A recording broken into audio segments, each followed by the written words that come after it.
You are listening to the Cigar Noise Boys.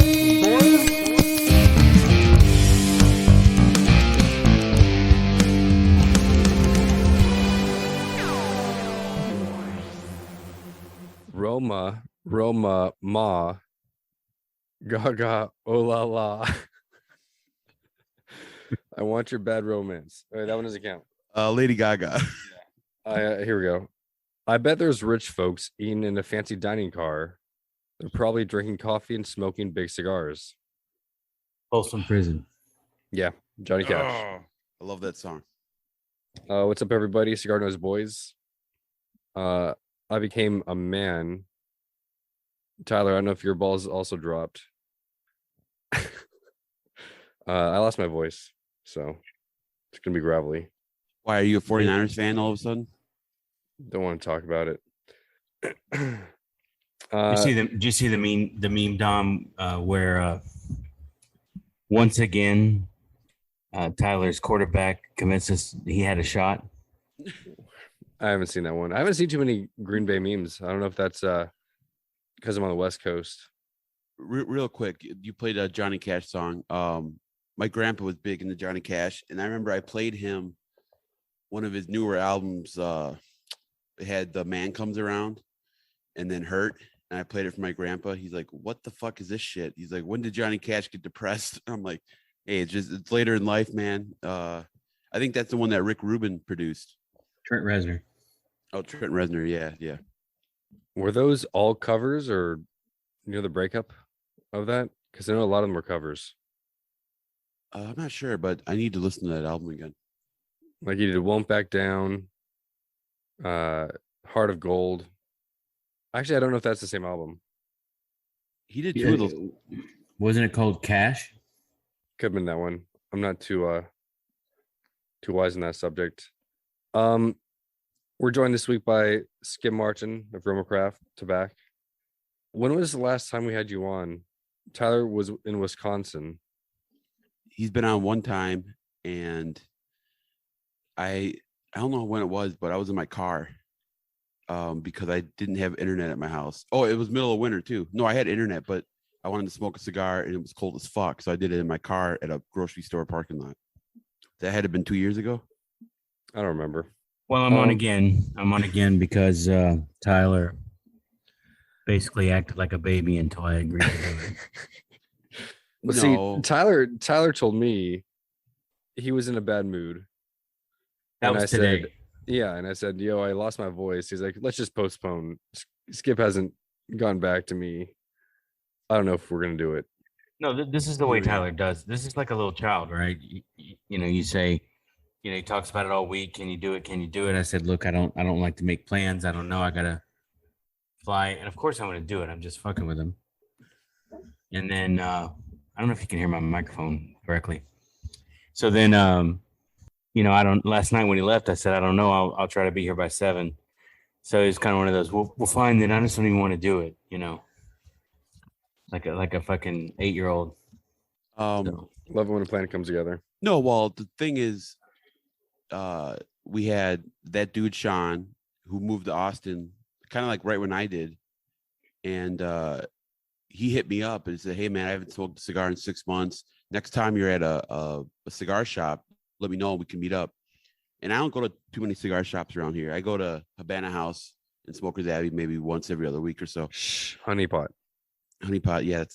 It was until Tyler Ruckstill started getting shit weaseled to Houston. But he was the one that said, "Hey, Skip, when are you going on the Cigar Noise Boys podcast?" First of all, it was cool to meet Sean because I didn't actually think normal people listen to the podcast. So like, a successful gentleman, actually listening to us, that was kind of cool. Much Skip's displeasure, I think. Dismay, maybe is a better word. Dismay, yeah. I'm not the whatever, but I forgot where I was going with that. Tyler, did I tell you? I think I pissed Tyler off. Nerd Tyler. I haven't heard from Tyler in months. Previously Texas Tyler. Now he's Texas Tyler too. I haven't heard from him forever. We'll have to get him on. We'll have to wrap your grievances or something. Skip, I have 3 questions because Tyler told me to prepare. And then we have some listener questions as well. Okay, sounds good. My first question, Jamastran region, which is in Honduras. Geographically, it's closer to Jalapa than Jalapa is to Esteli. I want to say almost like 3 times closer. Is the tobacco more similar? So Jamastran to Jalapa versus Jalapa to Esteli. I'm not an expert on the agriculture, but I can tell you, generally, valley tobacco, the soil is usually black soil, and it's because of the erosion from the minerals of the mountains that surround it, erode down into the valley. So the valley becomes fertile from all these minerals and things that come erode from the high sides of the valley down to the middle. Dead animal bodies, poop, sulfur, magnesium, phosphorus, silica, things from the rocks. Jalapa is a different kind of soil. It's red, red in color. It's not a black soil, and it's because of the iron that's in the soil. My understanding, again, I'm not an expert. You'd have to talk to a tobacco grower, but the iron in the soil rust or corrodes, and that's what creates the red coloring in the soil. So it's kind of a more metal heavy soil, more clay loam based soil.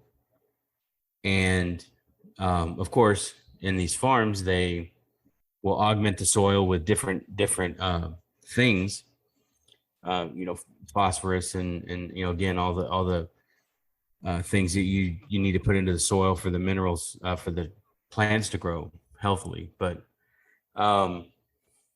so if I had to guess, I would say Esteli soil is more like Honduras Jamastran soil than Jalapa is to either one. Cool. Tyler, did you come with any good questions? That was my best one. I started with.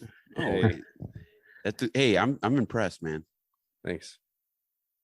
You're impressed with the question? Yeah. Well, I'm more impressed with the answer. I just want to say this real quick. Yeah. I consider Skip one of my best friends. I know it's not reciprocal, but and also like a mentor. But it's weird. It's like I know Skip pretty well. I'm more nervous to do a podcast with Skip, someone I hang out with a lot, than I am with anyone else. I don't know why. That's probably why I wanted to postpone it. I'm like, you got to bring your A game, and I don't know if I have it today. You get stage fright. Yeah. Tyler, I get nervous every week doing a podcast because you're such a big deal. Don't do that. That's not true. My next question was the drafting process. Oh, so Tyler, we might probably get sidetracked here.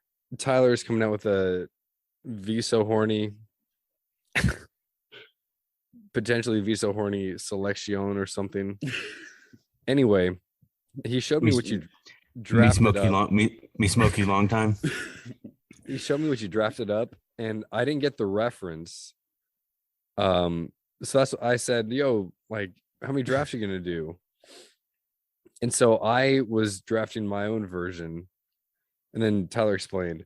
But my version was a little bit more phallic, and I done it. The rhinoceros? No. It was I'd have to see if I have a picture of it on my phone. But I drew it on the back of one of my lesson plans because we were teaching online. We go back, and kids are coming in the classroom, and I pull out the lesson plans, and I'm glad I caught that in time. It was dangerous. I did like how you incorporated the S, kind of like that. The cool S. Yeah, the cool S. You know what that is, Skip? It's like the 6. Can you explain that? The S, how you did it? Cool S is what everyone in middle school and high school doodled. You start with the 3 parallel lines, and then beneath it, 3 parallel lines. And then you do a series of other parallel lines until you have an S. I don't know how. Oh, hold on. I've got a picture right here. There you Okay. Okay. go. Yeah. All right, I got a random question. So back in the day, Facebook had a top 8, top 50, top 100. Skip, would I be in the top 100 or would I be number 1? Am I Of closer what? to number 1? Is If you Facebook had, or MySpace? if oh yeah, MySpace. MySpace used to have. Did you have a MySpace? Yes. Well, I didn't have one. The Chief Hava had one. Our cigar store Indian had a MySpace. So would I be closer to number 1 spot or 100 if you had to rank 100 friends on your MySpace? Did you actually rank them, or did it do it based on your interactions? You would actually rank them. Oh, really? Yeah. Well, wasn't Tom like everybody's number 1 friend? Some people, but not me. I don't know, Tyler. You're asking me to quantify my friendship, which is kind of awkward. I mean, that's kind of a needy thing to do. All right, so we'll go with out of the top 100. No, I would say within 100. I mean, I don't spend actual time with very many people. So you're in the circle of trust, but I don't know. All right, next question. No, I was going back to the whole drafting process.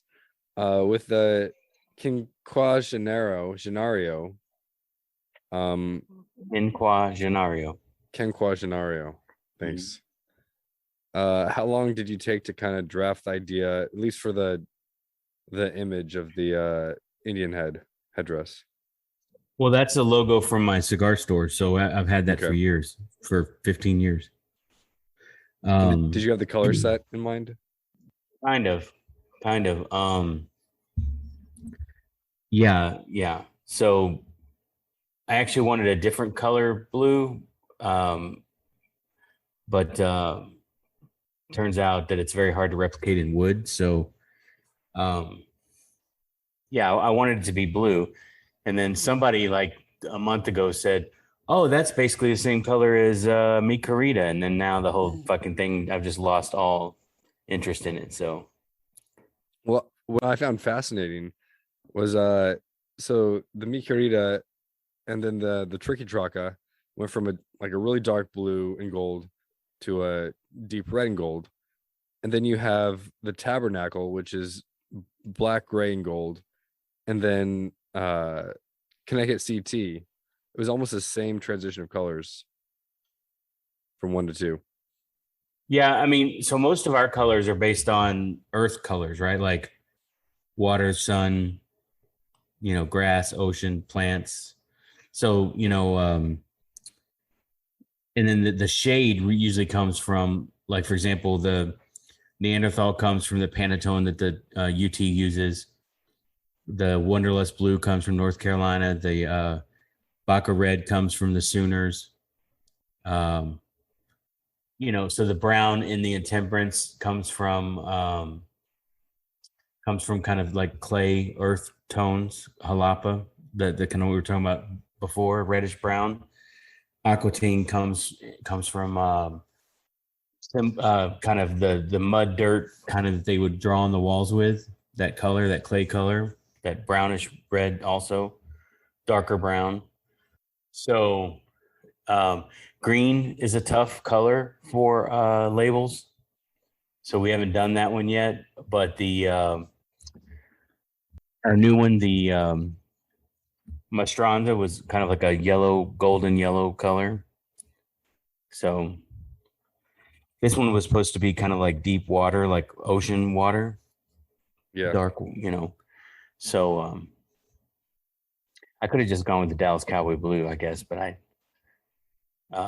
America's team. Yeah. Tyler, that rhino one, is that what you designed yourself? No, because you're getting a lot of user submissions like, hey, make these into stickers and stuff. Yeah, that was Brandon Payne from Michaels. he came up with a couple cool ones. One was like based on the Supreme logo. And one looks like a cool album cover. Like if I have all these dumb ideas, like one, you guys see that the Drake album, the new one where it's all the chicks pregnant? Like I want that, but my face on the body, like a pregnant chick, but my face is on there. Certified Cigar Boy or something like that. That sounds like a second release. That's a sophomore. Yeah, album. that's a sophomore. And then I had all these ideas about like, there's like a series like based on like airline thing. Like it would be like, you got like Northwest Airlines or Southwest Airlines. It'd be like Visa West Airlines or something like that. I don't know. I have all these dumb ideas in my head. Oh, wait.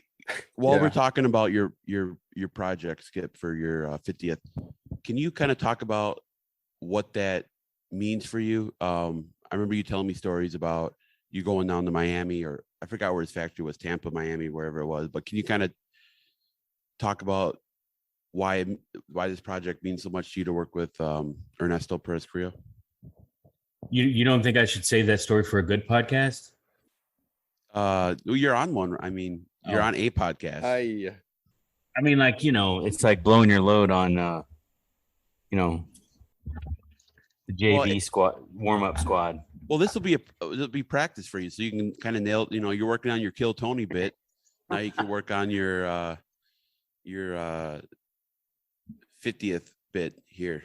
No, so when I was younger, when I was kind of like an annoying cigar geek like you, but I was appropriately aged, I was about 20 years old instead of mid 30s like you. But when I would travel, and sometimes I would be in Miami, and of course that time kind of the hot new boutique kind of thing was Ernie Carrillo.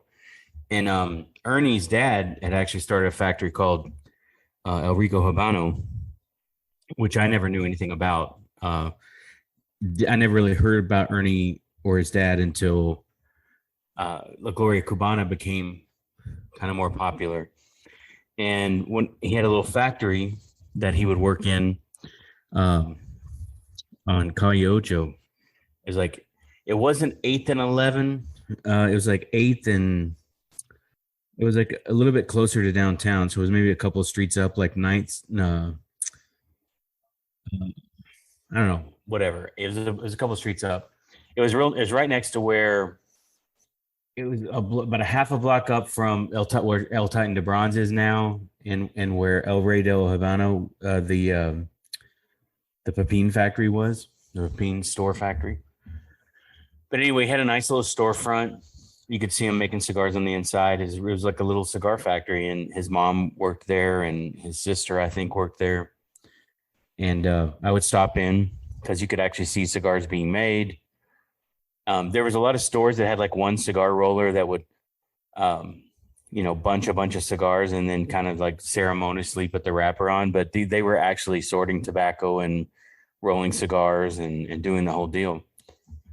So, back then, when I first started smoking, it was, the cigar was Dominican, it was Nicaraguan, it was Honduran, it was based on where it was made. You didn't really even start talking about the idea of wrapper, binder, filler until Aficionado broke those out. And then okay, now I get it. Those can come from different countries. So the whole idea of blending was something new and different. Back then, kind of what was considered really good were puros. It was cigars that all came from the same country, tobacco all from the same country, kind of along the lines of the Cuban cigar. So I would go in kind of like you, ask a bunch of questions, annoy him, and he would get kind of, annoyed with it. And then like, I got shit to do, buy something or leave or whatever, and then I would come in the next day and his mom would be like, hey, be nice to this guy. He's really excited, don't be mean, don't be rude. So, years later, I saw him at the trade show. What are you doing here? I have a store. Oh, that's really cool. Do you carry our cigars? At that time, I think he was just leaving General Cigar. It was after he'd been acquired. And then a couple years later, I saw him at the Nicaraguan Cigar Festival. He was down here selecting tobacco with Mike Conder for before Crown Heads launched. And I saw him here, hey, what are you doing here? It's like, hey, I have a factory now. What are you talking about? And then we kind of stayed in touch. And then, every year, whether it was at the trade show or in Houston, and I'd always stop by. We try to grab something to eat or a drink or whatever, catch up, what's going on. And about 3 years ago, about 3 years ago now, it was after Pete had done the H. Upman, or was it H. Upman? Henry Clay project with Altadis. I thought it was a cool project because it was like, hey, here was a cigar that was important to me as a consumer, and I'm going to try to put my little spin on it. So General Cigar had come to me and asked me to do something similar with them. I was simultaneously working on something to do with Jack Tarano, but I was also working with some other people at General Cigar about doing this other project with Justin Andrews and a couple of other people. And I told him that the only project I'd really be interested in doing it with is El Rico Habano. And what I wanted to do was do the version as close as I could with Nicaraguan tobacco, which I knew it had a lot of ASP, Esteli ASP. I wanted to do that cigar kind of the way Ernie would have done it, instead of the fucked up way the General was doing it, and completely killed the brand. And, of course, that didn't go over very well. But, I wanted to do a limited version of it that was as close to the original as possible, that I would want to go work with Ernie. I would want to kind of recreate it or have Ernie come here and work with me and then release it and do a real kind of collaboration. Like, what tobaccos did you originally use? Why did you select those? Why did they work together? Do those tobaccos still exist in the same kind of quality? And then make a limited edition version of it that was as close to the original as possible, but kind of our spin on it. And so I talked to him a couple of times, and then we sat down in Germany at the Intertobac show, because some of these projects take 2, 3, 4 years to develop, right? From the idea all the way to actually doing it. And when I was talking to him, we got into the discussion around, he had actually stopped. He at that point was still making it. I believe he was still making it for General Cigar out of his factory, Alianza. But something had changed, and he had shifted a lot of his kind of allocation of Esteli, ASP Esteli over to the Inch project. And he'd kind of stopped making it because they weren't really promoting it. And it was kind of just like an internet brand. And so, at that point I was like, well, I don't want to really do it if I don't have your blessings. He goes, look, if it was anybody else, I wouldn't even be sitting here, but, I'd love to see what you could do with it. But, honestly, it would be tough to do. And I'm not really interested in, participating, blah, blah, blah. So I said, you know what, I'm not going to do it. Then we ended up not doing the Tarano Cameroon either. We ended up doing Baca instead. And then, when I first started going to Nicaragua, I didn't really know much about tobacco or making cigars. I knew a lot about smoking cigars. And there's a big difference between the two. And, I learned a lot about tobacco in Nicaragua, especially the tobaccos we use, that kind of developed into making cigars over years. And then also ultimately into making the Neanderthal blend, which was kind of my, I say is my thesis, my master's thesis or whatever, that blend kind of my knowledge of the tobaccos that I had accessible to me. Then, I've worked on a couple of projects since then. Wanderlust, I did Baca, I did with Esteban, and there weren't any other real tobaccos that I really wanted to use. Ernie is really big with Sumatra, and I originally said, hey, I would like to maybe do something if I could get really heavy dark Sumatra like what they have on the Ashton VSG. But I really didn't like the light Ecuador Sumatra. I really wanted like heavy Sumatra, whether it was either Ecuador or kind of like a real Sumatra.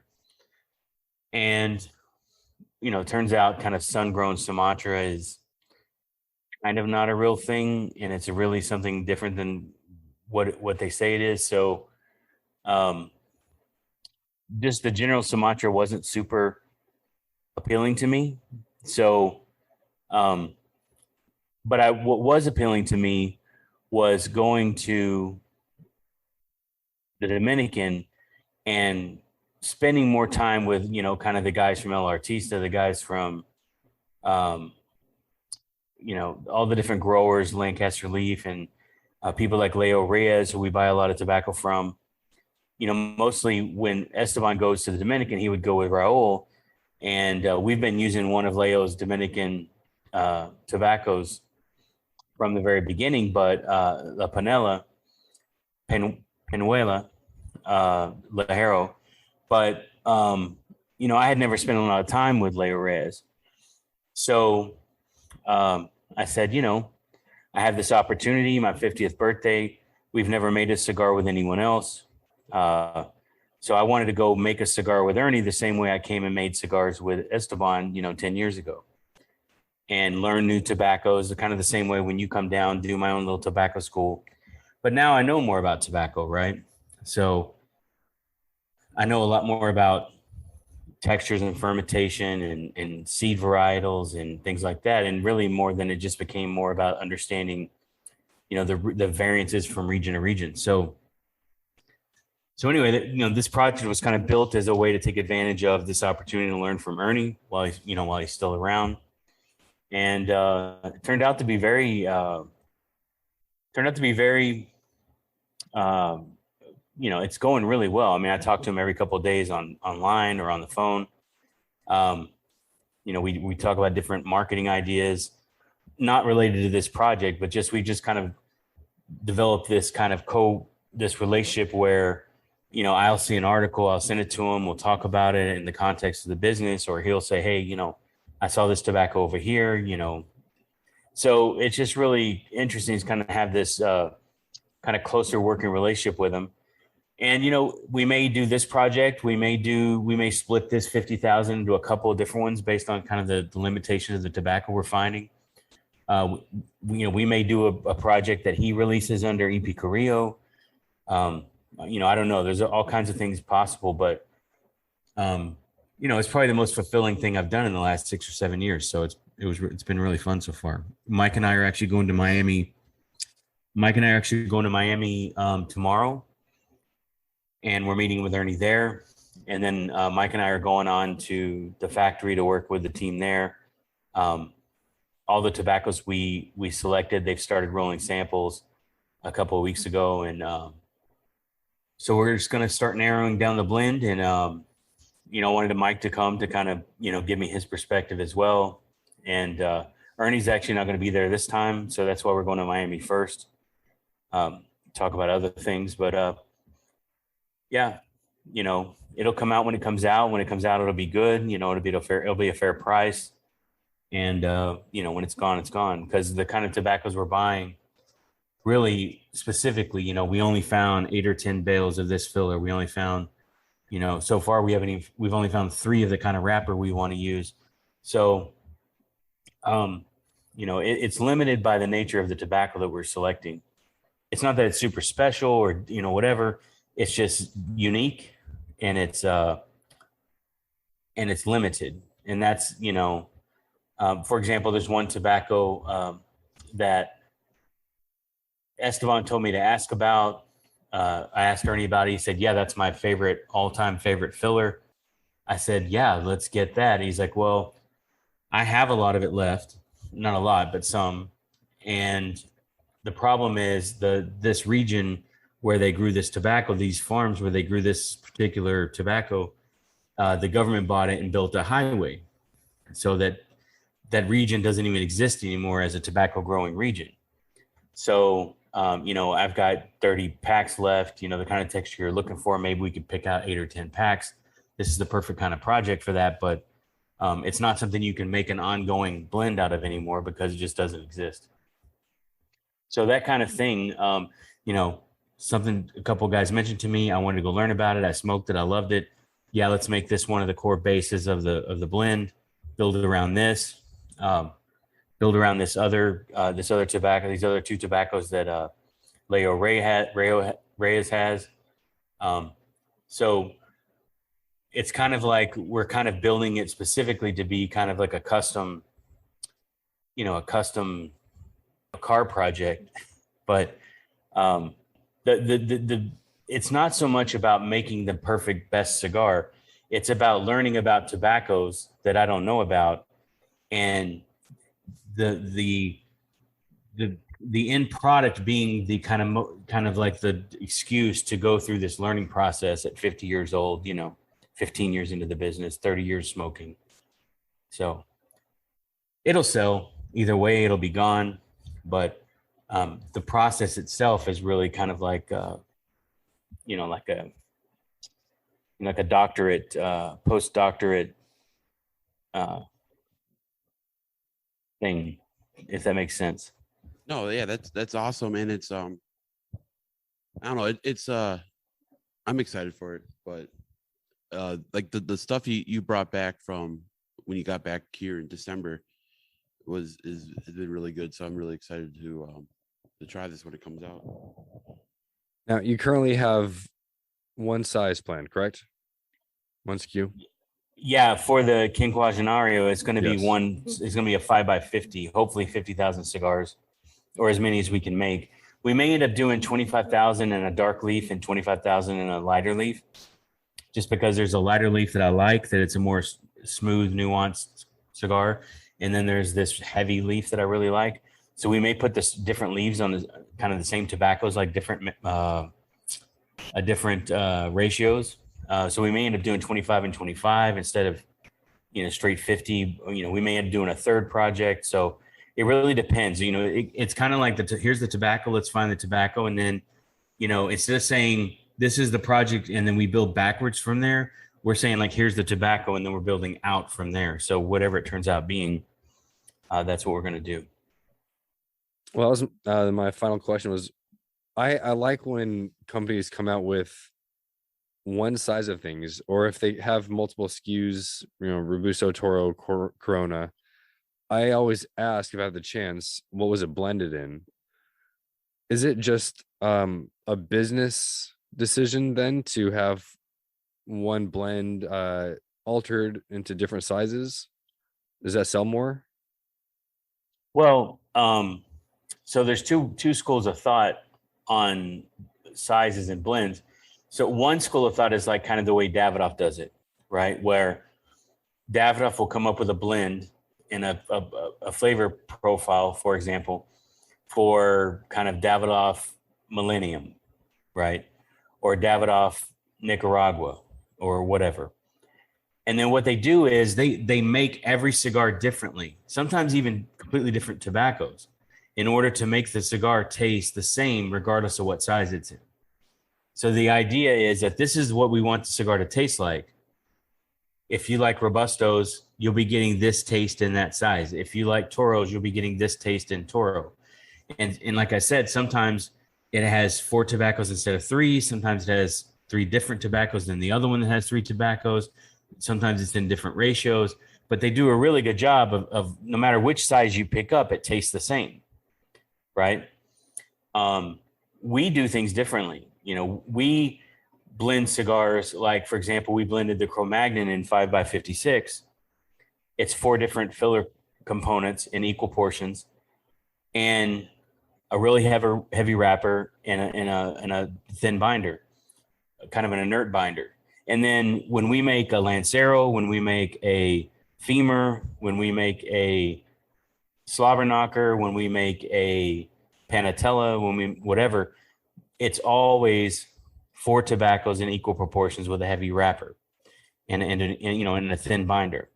So what happens in our world is they all taste completely different. So like the Half Wheel recently, the other day, put our BA in Temperance 4.5x60, the mandible size.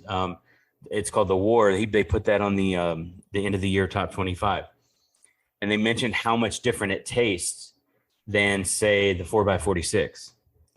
But that cigar is exactly the same proportions of the 3 Ligeros in the Viso as the 4x46 uses, right?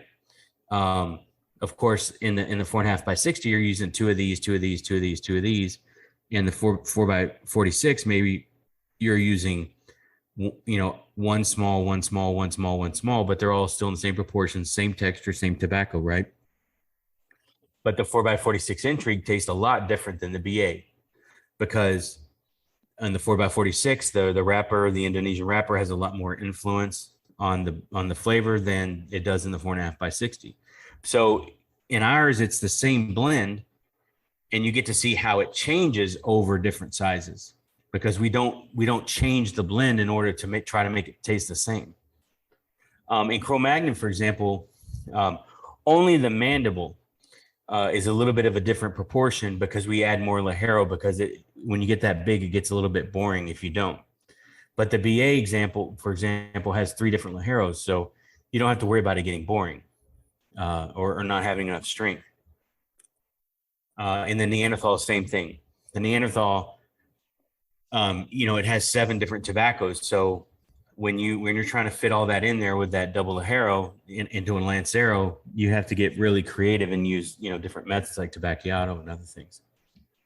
So why do you think you guys, why your bigger ring gauges, I think, are the best on the market? What is it, do you think it is? Because I'm not a 60 ring smoker, and I've gone through boxes of the war. Why do you think that is? I mean, it's all personal taste. I mean, we use the same quality tobacco no matter what size cigar we're making. So it's all, comes down to taste. A project like Quinquagenario is cool because you're going for a very specific size. Same with craft, right? When we're making craft, we're going for only one size. So we're blending specifically to that size. And so we don't have to stick to any specific ratios or anything like we do with the other cigars. So what's cool about this cigar is it's we know how big it's going to be. So we also blend from the inside out. So we'll blend it from the fillers. So hey, take this filler and this filler. Let's make a cigar that's all one filler. Then let's make a cigar that's both of these fillers together. Then let's make a cigar that's both of these other fillers together. Then let's make a cigar that has all 3 together. What is it missing? Okay, let's add the 4th filler. Now it tastes good. Now what wrapper tastes good on top of that? Instead of saying, hey, we're going to make a San Andreas cigar, what do we put inside of it, so that it's not boring? Because, the San Andreas is going to be a lot of flavor anyway. That's why I think a lot of good wrapper is hard to find. But when you make a cigar, you have to put either a really good wrapper on it or not a good wrapper on it, and everything else doesn't matter. You put a bad wrapper on shitty filler, it's not going to be good. You put a really good wrapper on boring filler, it's going to taste pretty good. But when you put a really good wrapper on really good filler, that's what the difference between kind of a good cigar and a great cigar. A lot of cigars, I'll go back to the cabinet there and I'll pick up cigars. A lot of them are super boring. They taste pleasant, or they taste good, but then underneath there's no substance, right? It's like one of them old Western towns where you see all the front of the buildings, but then when you open the door, you're just looking at the other side of a facade, right? There's no depth to it. Like a North Korean cigar. North Korea. Right. I mean, and that's just my personal opinion, right? Some people think our cigars are too much. I mean, it's like eating a heavy meal, one plate after another, and it's just too much. Some people just don't want that. I mean, I've been smoking a lot of cigars this week that I really enjoyed, where I feel like a lot of attention was paid to the filler, like some of the stuff that Dion works on, or some of the stuff that other things I've been smoking. So, when the filler is really interesting and then it has a good wrapper on it, whether it's pretty or not, I don't care. It's usually very good, especially if it's in balance and it has all those different base, mediums, high flavor notes, and then it has kind of like good aroma and good balance. For me, you can figure that out in the first few puffs. The idea that a cigar changes from one third to the other consistently from one cigar to the next, it's kind of like a fantasy bullshit thing, because let's say you take 4 leaves in even proportions, right? And oversimplifying, let's say one is spicy, one is sweet, one is sour, one is salty, right? And you take those 4 layers, just as an example, or you could use colors. You could say one is blue, yellow, red, green, blue. Yeah, the 3 basic ones. Let's say you have 3 layers, red, green, blue, right? Well, what it kind of tastes like together is it tastes like green and orange, right? Or it tastes like purple and you get what I'm saying, right? So, but the thing is when you do the break and you decide what to put back in and where you put it in, at the front of the cigar, the middle of the cigar, the back of the cigar, some of that is defined by, where you need to fill, and some of it's defined by how you want the cigar to transition. But most factories don't pay really close attention to how they put the break back in. They just break and put it back where it needs to go, because they're focused on the construction aspect, not necessarily on the flavor. So you may pick up one where the buncher needed to put the strong tobacco, they had strong tobacco in their hand and they had to fill it at the front. Sometimes they had about a bunch of like boring tobacco in their hand and they needed to fill the under, the top. So what'll happen is in the first example, it'll start off really powerful and then it'll get boring, right? And then the other one will kind of be consistent all the way through and then it'll get boring. So it has nothing to do with some intention of the blender. It just happens to be kind of your subjective perception of that particular instance, because no cigar is exactly the same from one to the other. No matter how hard you try, and most factories don't try to do this, but no matter how hard you try to break, move the break consistently, with the bunch being part of the blend. So, but in a lot of factories, they already got the money in the wrapper, and that's what you see. And then they have all of this filler they have to consume, right? So it's kind of like, when you eat a piece of cake, it's like, it looks pretty from the outside. The icing's nice, got all this artistic stuff. But then when you cut into it, it's like a bland sheet cake, stacked on top of each other. And then sometimes when you cut into the cake, it's like they've put as much focus on the quality and the textures and everything on the inside of the cake as they did on the outside of the cake, right? And that's the difference between kind of like a good cake and kind of like, a Chuck E. Cheese sheet cake that looks good with, all the stuff on it. So a lot of cigars that are put out these days, particularly cigars that are made by people who grow their own tobacco, are kind of like, they're well blended. They're not bad. They're well fermented tobacco, but they have to use that Seco and Viso somewhere. Nobody buys that, right?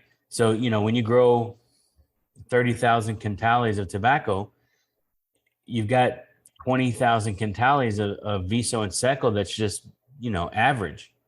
It's thin. You can only ferment it for so long. It burns really well if you ferment it slowly, but it doesn't have a lot of flavor. Maybe it has a pleasant aroma just because the seed and the quality of the fertile, the process in the field and in the curing is good. So it smells good and it burns well, but it's not going to have a lot of flavor, right? And, sometimes you hear these reviewers going on and on and on about how smooth the cigar is. And really what they're saying is how boring it is, to me, this is my personal opinion, right? So when you smoke a cigar where, damn, like every layer of that cigar is interesting, high texture tobacco. The guy from Black Star Line, he sent me some samples of a new cigar that they have. And it didn't really smoke really great. It was a little over humid, and it was building up tar in the filler. And mainly it was doing that because they used really, really good, interesting tobacco. So when you take it apart, it's super high quality, it's high texture. It's bunched very well. They had like a little, what some people call medio tiempo, but had like a little Corona leaf in there that was very high texture. But you could see where you could touch and feel in the center of the bunch how humid it was. Like it hadn't been aged long enough, or it just hadn't settled in once it came to me in the mail, or whatever the situation was. And my feedback was, look, these guys that are doing this, A, know how to make a high quality construction cigar. B, the tobacco is really interesting and heavy and it's going to be notable, even if someone doesn't necessarily like the taste of it. It had kind of an anise, like a raisiny kind of flavor to it, a licorice kind of flavor to it that was very unique. And either you like that or you hate it, right? So, what my advice to him was, look, I'm going to stick these in the cabinet, let them kind of normalize for another 3 to 6 months. And then I guarantee you, in that time, because the tobacco is well fermented, it'll be properly humidified all the way through the middle, and it'll burn really well because it's well made. And it'll be far more interesting than, this other one that you sent, which I actually like more right now but it's kind of boring. It's typical. I think Aganorsa made it for them. And so, that was my feedback to him. And, it's a lot easier to go, path B, but path A is where you really stand out. And path A is where we try to make cigars. So, not everyone's going to love it. It's like making a really heavy adjunct stout that it has very strong, no question they're trying to do something there. It's not just dump a bunch of flavors in it, but it's very, very pronounced and strong, and it has its own identity. And that could either make you really, really love it or not like it at all. But then, there's a lot of simple, light IPAs and Pilsners. They're a dime a dozen. They're not really distinctive from one to the other. If it's cold enough, the beer, and it's hot enough outside, they're always going to be enjoyable. But it's not something to me that's going to be, something that I really find super interesting. So, different strokes for different folks. I think one thing too that didn't help that cigar was, I think it was in one of those humipacks that get super fucking wet. Yeah, I think that's what it was. It had a pillow in it. Yeah, like the back is almost like all like a pillow, like the back of the. Because I know like one brand came out with recently came out with samplers, and I talked to a guy. There are new sizes of existing blends, and I asked him, how they're smoking. He said they're way over humidified. I got to put them away. So, real quick shout out to our sponsor, CigarNoise. Dave West does all the blog posts for Small Batch Cigar. Check out the blind reviews; those are always interesting. And those are always interesting. But also, ICS, International Cigar Society, has it's not a 5-pack. I think it's a 7-pack on Small Batch right now with their top cigars of the year. Check that out. Oh, as they well. did one. That's cool. Yeah. And then wasn't RoMaCraft the featured brand of the week for international? Yeah, I think that was 2 weeks ago. 2 weeks ago. Mm-hmm. Cool stuff. I mean, there's certainly a place in the world, obviously, for sessionable cigars, right? Like I'm about to smoke one right now. I think Tyler gave me this Buenaventura Trail Mix, which half wheel rated pretty high. So I'm sure it's a very approachable, flavorful kind of medium cigar, and there's a place for that. But the problem is when those cigars are $12, $15, $16, it's like, what am I paying for, right? I mean, I know that cigar costs, depending on who grew the tobacco and who's making the cigar, it costs somewhere between, 80 cents and $1.30, $1.40 to make, and you're selling it to me for $18 or $16. It's like, go find some other sucker. Skip's kind of like the magician who goes on the show and tells you how the trick was made. Or all the other magicians are like, shut the fuck up, man. You're ruining the saw the girl in half. We're not really sawing her in half. Well, so here's the way I look at it is no one in the world believes you really sawed her in half, because that would be, murder and, textbook murder. Right. And because I understand basic physics, premeditated, I know you can't put a human being back together again that you sawed in half. So at least not, a very complicated surgical procedure. So for me, it's like, let's start but with the idea that I don't believe in magic, right? I don't believe in magic as a thing. I know what I'm looking at is prestidigitation, or, you know, sleight of hand, or kind of a technical skill that creates this illusion of magic. And I'm more interested in the quantifiable, kind of measurable skill of doing that than I am in trying to believe that it's magic. You know what I'm saying? Kind of like Penn and Teller is like, they'll show you how they do the trick. And that's what makes it fun, because, you know, it's no adult really believes. If you're doing kids shows, it's one thing, like, you know, hey, I made my thumb disappear or whatever. But if you're doing a show in Las Vegas for adults who, you know, they know there's no such thing as magic, it's far more entertaining and fulfilling to kind of see the skill in creating the trick as opposed to the, you know, the result of the trick. So, I mean, everybody's like super. I mean, a lot of people, like I heard Saka on Garofalo's show talking about how much to start a company and all that, but and he was pretty, you know, I don't know if his numbers were honest. I assume they were, and none of them seemed kind of completely wacky. Some of them seemed like, you're not going to buy a fucking. We've been in business for 10 years. We still don't have a forklift, so, you know, you can feel free to take that one out of your budget. And you know, some of the stuff where he said, you know, the factory is going to charge you $2.50 for 25,000 cigars, and those are only kind of halfway good cigar.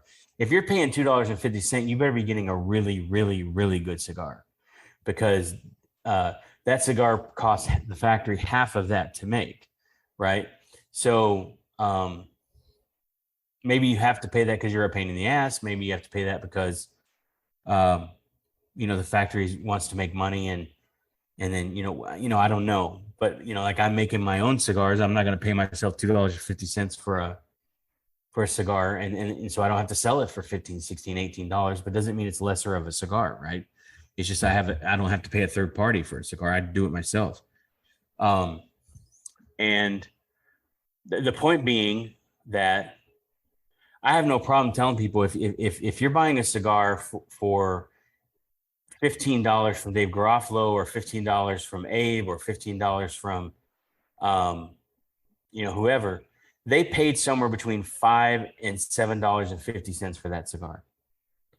So there's a thing called Keystone. If you're buying it for X, they usually paid half of that wholesale, right? And I have and this is exclusive of all state taxes and everything, I have no problem with a retailer making 100% margin. Especially if it's a really good retailer that invests that margin back into having a nice store, technology, security, you know, good customer service, knowledgeable salespeople that they pay a really good wage. You know, instead of paying them 10 or 12 bucks, maybe they're paying them 25, you know, $35,000, $40,000 a year. I have no problem with the 100% margin idea. I think what you know, when stores are run really shittily, and I know they're making 100% margin, I'm like, you probably ought to just shut the door, because you're not doing really good. But then when stores do really, really well, I think, man, you know, they're investing that margin pretty well. So you know, if for example, if I'm selling a cigar to a retailer at 10, they probably paid us 5 for it. Sometimes they'll sell it for 10, but they really paid the wholesaler, you know, 4 for it. So they're making even a little bit more than 100%. Sometimes, you know, they paid 6 and they're selling it for 10 because they need to be more competitive in that market with that product, like say an Oliva or something, because that product's being discounted, you know, somewhere else, and they're competing against that. I don't know.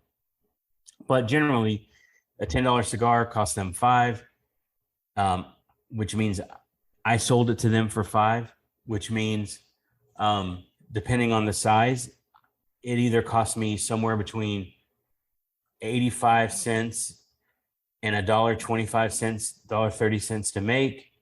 And then you know, I have to give the factory some overhead, 30 to 50, 40, you know, 60%. And then I have to give a lot to excise taxes. And I think Saka's number was like 80 cents per cigar, but really, you know, when you're talking about 40.26 cents for excise, about 8 or 9 cents for air freight, about 5 cents for FDA user fee and about 2.5 cents to broker, really, it's a little bit less than what Saka said, but it's somewhere between 59 and 65 cents all in. So if you make it for a dollar, you sell it for $1.50, you add 30 cents for a box and labels, and then you add another 60 cents for excise tax and all that. Maybe it cost me $2.50, $3.50 to sell it for $5, right? So I'm making, a lot less than 100% margin. The store's making 100% margin. Factory's making about 40%, 30, 50% margin. So, it adds up. The point being, the filler is, 40, 50 cents of that. The wrapper is 40, 50 cents of that. The labor is, 25 to 50 cents of that, depending on how well you pay your people, or depending on if you're making them in the Dominican or in Nicaragua or Honduras, right? So going all the way through all that to say, when you're talking about filler, there's not as much of a difference between the cost of Seco and Viso as Ligero these days. Seco and Viso is about $7.50 a pound, and really good Ligero is between $9.50 and $10.50 a pound. But so it's 30% more. But you're talking about when you got 40 cents of filler in a cigar. If you got 2 Ligeros, it's half the filler, and it's 30% more. You're only talking about 15% more. So you're talking about 45 cents versus 35 cents. But the problem isn't the cost of the filler. They're not cutting corners to save money. They're cutting corners because they're creating blends that they can make millions of cigars with, because you simply don't have enough really good, heavy, high texture Ligero to make a 5 million, 10 million cigar a year blend that uses 2 really heavy texture Ligeros. You just don't. Most cigars that sell, 5, 10, 15 million cigars a year use some B grade tobacco, but if they're using A grade tobacco, it's a lot of it is Viso and Seco, because that's what's available. And it doesn't mean it's bad, doesn't mean it's, it is what it is, but it's more like a Pilsner than it is like a stout, right? It's more like an amber than it is like a porter. And so if you like heavy, flavorful tobacco, you just can't make 10 million of those. It's just not possible for everybody to do that. When I smoke them, I look at it that way. I'm not saying the Pilsner is cheaper. I'm not saying the Pilsner is less appealing objectively. It just, for me personally, I just like heavier, darker beer, right? I like more interesting beer. And it's the same with tobacco for me. I just picked up a yearly membership for the brewery. They're located in SoCal. BRUERY? Yeah, they do a lot of stouts and sours, which I'm a fan of. So excited to see what they do with that. I thought they were out of Maryland. They have a shop in DC as well, I believe. Yeah, DC, Maryland. Yeah, maybe that's where they started. could have been. What are you smoking, Dom? The Peace, EC, Intemperance Peace, which I like better than the War, but that's okay. Half Wheel and Tyler disagree. But it's not boring, either way, it's taste, No. right? But I mean, that has 2 Ligeros in it. Nice. Did you smoke any of the Warbear yet?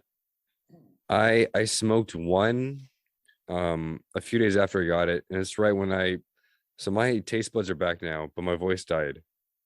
They kind of crisscrossed. It was just when I was starting to lose my palate. I got my COVID test on Friday, it was negative, so it's just, I think, a cold. We got some listener questions. I want to pound through them real quick. Sure. RoMarathon says hello to you, Skip. The man. Yogi 1966 says, is it true that Tyler will be playing Skip in his life story made for TV movie? Oh my guys, Tyler looks nothing like me. Number one.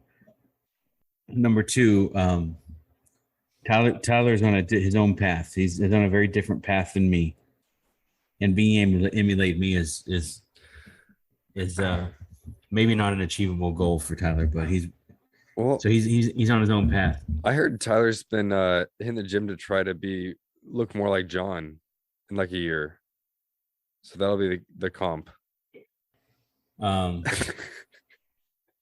First of all, this whole thing that me and Skip look alike.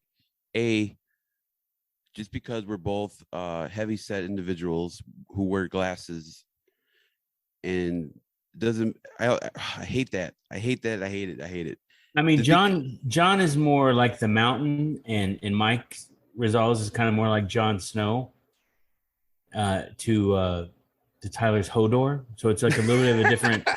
It's not exactly the same, the right kind of analogy.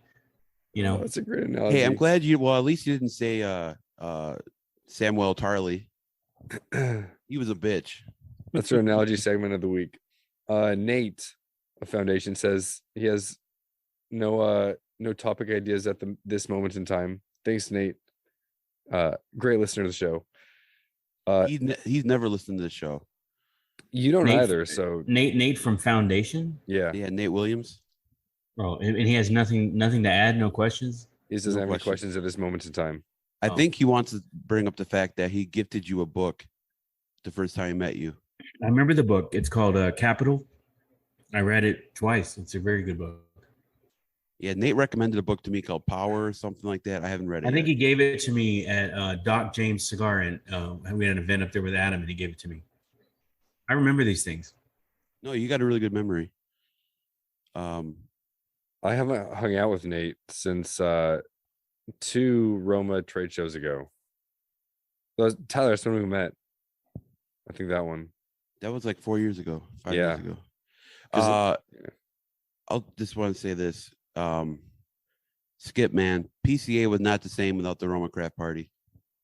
Yeah, but Weasel Fest was pretty off the hook. So no, yeah, that was. But I'm just saying, man, you set the vibe for Vegas. Yeah. So that's that was Mitchy Maduro's question. Weasel Fest 2, and if so, he asked if Tyler, you and I would be there. We probably will do something this year. Kind of waiting on this COVID stuff to settle down because I don't want to go through the whole bullshit we went through last time. And it's less about the restrictions here as it is about restrictions of people, coming from all over the place getting here. So we'll definitely do something. It'll be a lot smaller, a lot more. This is my 50th birthday this year, so we probably will rent a place, like a small place where we can smoke, when the weather's nice, have 1 or 2 kind of reasonable bands. Probably, Third Root again, maybe someone else. I'd love to get Rakim. Tekashi 6ix9ine. No, I'll think of it in a minute. So it'd be nice to have like an old school guy like that. But it's super expensive. I mean, Weasel Fest cost us something like all in between 2020 and 2021 because we ended up sending the Weasel packs out again and end up paying the consulting, the event company for both years. So and the kind of re-ticketing was a huge pain in the ass on the portal, to get 185, 200 people here. So, it cost us about $400,000. So it was, I think we raised in ticket sales something like $60,000 and the event cost us $400,000. Right. So it's kind of like Woodstock. We had the money to blow, but, and it was our 10-year anniversary. So, we had a good time with it, but, we probably won't do it like that same way every year. Sad Boy Tyler said, will Skip actually join us? Tyler, I don't even know if that was for me to see or why you would comment on our own Instagram post. Join you where? on the podcast. I was just preparing. Yeah. Oh, these are pre-submitted. They're not actually listening to the podcast. No, these are pre-submitted. Yeah. Oh, okay. Richie, Cigar. V cut everything. Asked anyone or anything that you've been impressed with in the cigar industry lately. So you mentioned Dion earlier. What you've been trying out some of his buns, and I know you posted on Instagram and Facebook the Le Grand Class Rex. That's currently my pick at the shop for my favorite cigar. Yeah, man, we had a pack of those, and when they first came in, they were okay, but I came back this trip. I don't know how long it's been since I since we bought them, but man, they're smoking really good. Kind of like the end of the night, easy going, working. It's my shift ender. Yeah. I think you bought it during Weasel Fest when we were at Smokers Abbey. Maybe. Yeah. Where are these questions on Instagram? I don't see them. Oh no, they were sent to us. Yeah, we did a post on the story. Our DM, yeah. Oh, okay. I don't see. Yeah. Or any other companies you want to give a shout out to your 823 followers? Oh man, hey, big numbers. But look at the numbers game.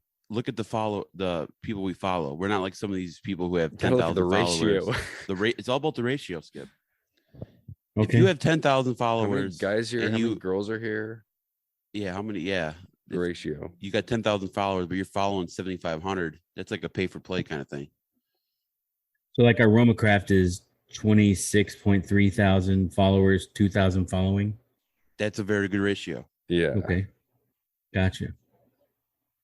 I always look at if someone has, 10,000 followers, like for example, we have 26,000 followers, but if you look at our post, there's like 300 likes, 600 likes, 500 likes, 300 likes, 400, 600.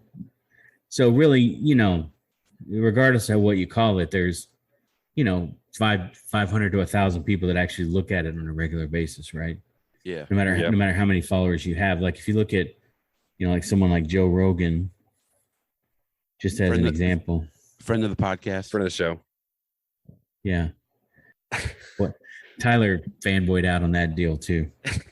Okay, that's a funny story. So like Joe Rogan has 14.1 million followers, but like what's the ratio? So Tyler, what is so let's call it 35,000, let's call it he gets 150,000 likes with 15 million followers or 14 million followers. So, he gets about 10%. Tyler had his calculator out and then he just put it down. Well, it's like 140,000 is 10%, is 1% of 14 million, right? Yeah. So 1% of 25,000 is 250, right? So in terms of engagement, we're getting like double the engagement that Joe Rogan gets. Now that's just likes. I mean, maybe he gets a lot of exposure and shares and whatever, but for me, some people, all these people that get paid to help with social media bullshit, whatever, like, I want exactly the number of people who are really interested in our stuff. I'd rather have, 9,000 people who are really interested in what we're doing, or 4,000 people that are really interested in what we're doing, than to have, 200,000 followers that don't even actually really look at the content, so, or aren't interested. Well, I think one thing that you do really well is the engagement part. Like I see you answering messages all the time, liking every comment, responding, stuff like that. Not a lot of people are very interactive, so I think that's something that you do, running the RoMaCraft Instagram and then your own Instagram. Well, yeah, because the reason why that is that's why I do it, right? Like we have a website and it has like a landing page. It has a place where you find retailers, and it has something else, another page. But we did that 7 years ago and haven't touched it since. I mean, we update. How do you find the website? RoMaCraftTobacco.com. Okay, yeah. Yeah. And it's really there. So if someone says, hey, who in my area sells your cigars, it's basically just for us to have like a billboard, like a presence, right? I haven't changed it in years. It tells our basic story, it tells us who we are. But social media for me is really just the way we really interact with our customers. And, look, I have a lot of friends on social media that aren't even cigar smokers, like this guy that came in the other day. He's like, oh, I love Roma cigars. I haven't smoked a cigar in 6 months. It's like, I'm not getting rich on that guy buying one Roma every, 6 months. Right. But but I like, hanging out and talking to them because, that's kind of why we do this business. So, and then there's people who smoke our cigars that really can't stand me or my politics or whatever. And I don't ever engage with those people. And I'm grateful for those people too. So, I mean, I say this all the time. I do this because I like to do this. And it's big enough for us to make a good living for ourselves and for our families. I'm not getting rich doing it. I had money before. I'll have money after. I've learned a lot. It's not a bad place to work. It's not a bad thing to do. I don't have to travel a lot. I don't have to spend time with people I don't like. I don't have to, spend a lot of time talking to retailers, trying to convince them to buy our cigars. So for me, I'm not out there trying to market or, be cigar famous, or whatever that is. I just want to do what I like to do. And so, I wouldn't be doing the social media stuff I do if I didn't really enjoy it. I like seeing people, get jobs or, have new babies or, meet girlfriends or, get married. And, I mean, I've got guys, I could think of 20 of them off the top of my head where I used to play Xbox with them. Then they became my friends. Then they maybe kind of smoke a cigar every now and then. They followed us through the last 10 years. We followed them. 10 years ago, they were getting out of jail, had a bullshit fucking job at, Best Buy, Yep. and now they're like an executive tech guy with a beautiful wife and, thinking about kids. And, I love that. I mean, those are kind of, I've only met these people. Maybe I've never met them. This one guy I'm thinking of, or a friend of mine in LA, maybe I never even met him, but I've known him for 10 years. You know what I'm saying? And I engage with those people because they're friends of mine. I don't engage with them because I'm trying to sell them something. It's genuine, and it's definitely genuine. And I wanted to say, you were talking about you don't have to go visit retailers and stuff, but I think, moving down to Esteli to start this, that definitely, some people would definitely never do that. So that's kind of as big a sacrifice as it is traveling all the time, uplifting and moving down there, and I know I've been down there quite a bit, and it's a totally different lifestyle, Yeah. And I don't even, after 10 years or 8 years in Esteli, I don't really even live in Esteli anymore. I live in San Juan now. And, nothing's really changed from, I still talk to the factory every day. I go up there every month. I stay on top of my aspect of it. Esteban does his part of it. Wilmer really does the majority of it. Wilmer, Ada, Anna, Doris, they really do the majority of it, the majority of the work. It's not Esteban, it's not me. Esteban keeps it between the lines in terms of quality of tobacco. And, when we have an opening, rarely, he knows the people to put in those positions. And then me, I keep it between the lines in terms of planning and finances and stuff like that. And, I don't have to be there every day like I used to. And definitely my quality of life's changed, right? It's a lot nicer in San Juan than Esteli, right? Yeah, I can't wait to go down there and check it out. And I also wanted to say, you were talking about how you meet these people and maybe they're not even cigar smokers. Maybe they smoke one cigar a week, whatever. It's kind of like how I did it when I worked retail. You take that guy who smokes one cigar and you build him into, how me and you are, how we smoke at least 5 a day, every single fucking day. It's like the same with me, even at the airport. I'm not even working retail right now. And I got there's 15 dudes now who smoke cigars consistently, And it's did you see how he put himself on my level there? It's nice. It's He smooth. sleeps a lot to be able to try to smoke as many cigars as I do. But let me tell you something you may not know about Tyler. Speaking to his influencer, So, Tyler's the kind of guy when you have him around, everybody busts balls, right? He's kind of like the guy you bust balls on a little bit, because he kind of, I don't know, I think he feeds off of it, but, he sets himself up for it. But Sean and John told me that a couple weeks ago, he came in with like 4 or 5 guys from his job, and he's like the fucking BMOC on the ramp. I mean, they fucking idolize him. It's like, oh, Tyler, man, you got tenure, you got seniority, you fucking smoke cigars, you're single, you fucking get to hang out with all these cool people. It's like, you're the man. Like, they hung on every word. He was the one busting balls on other people.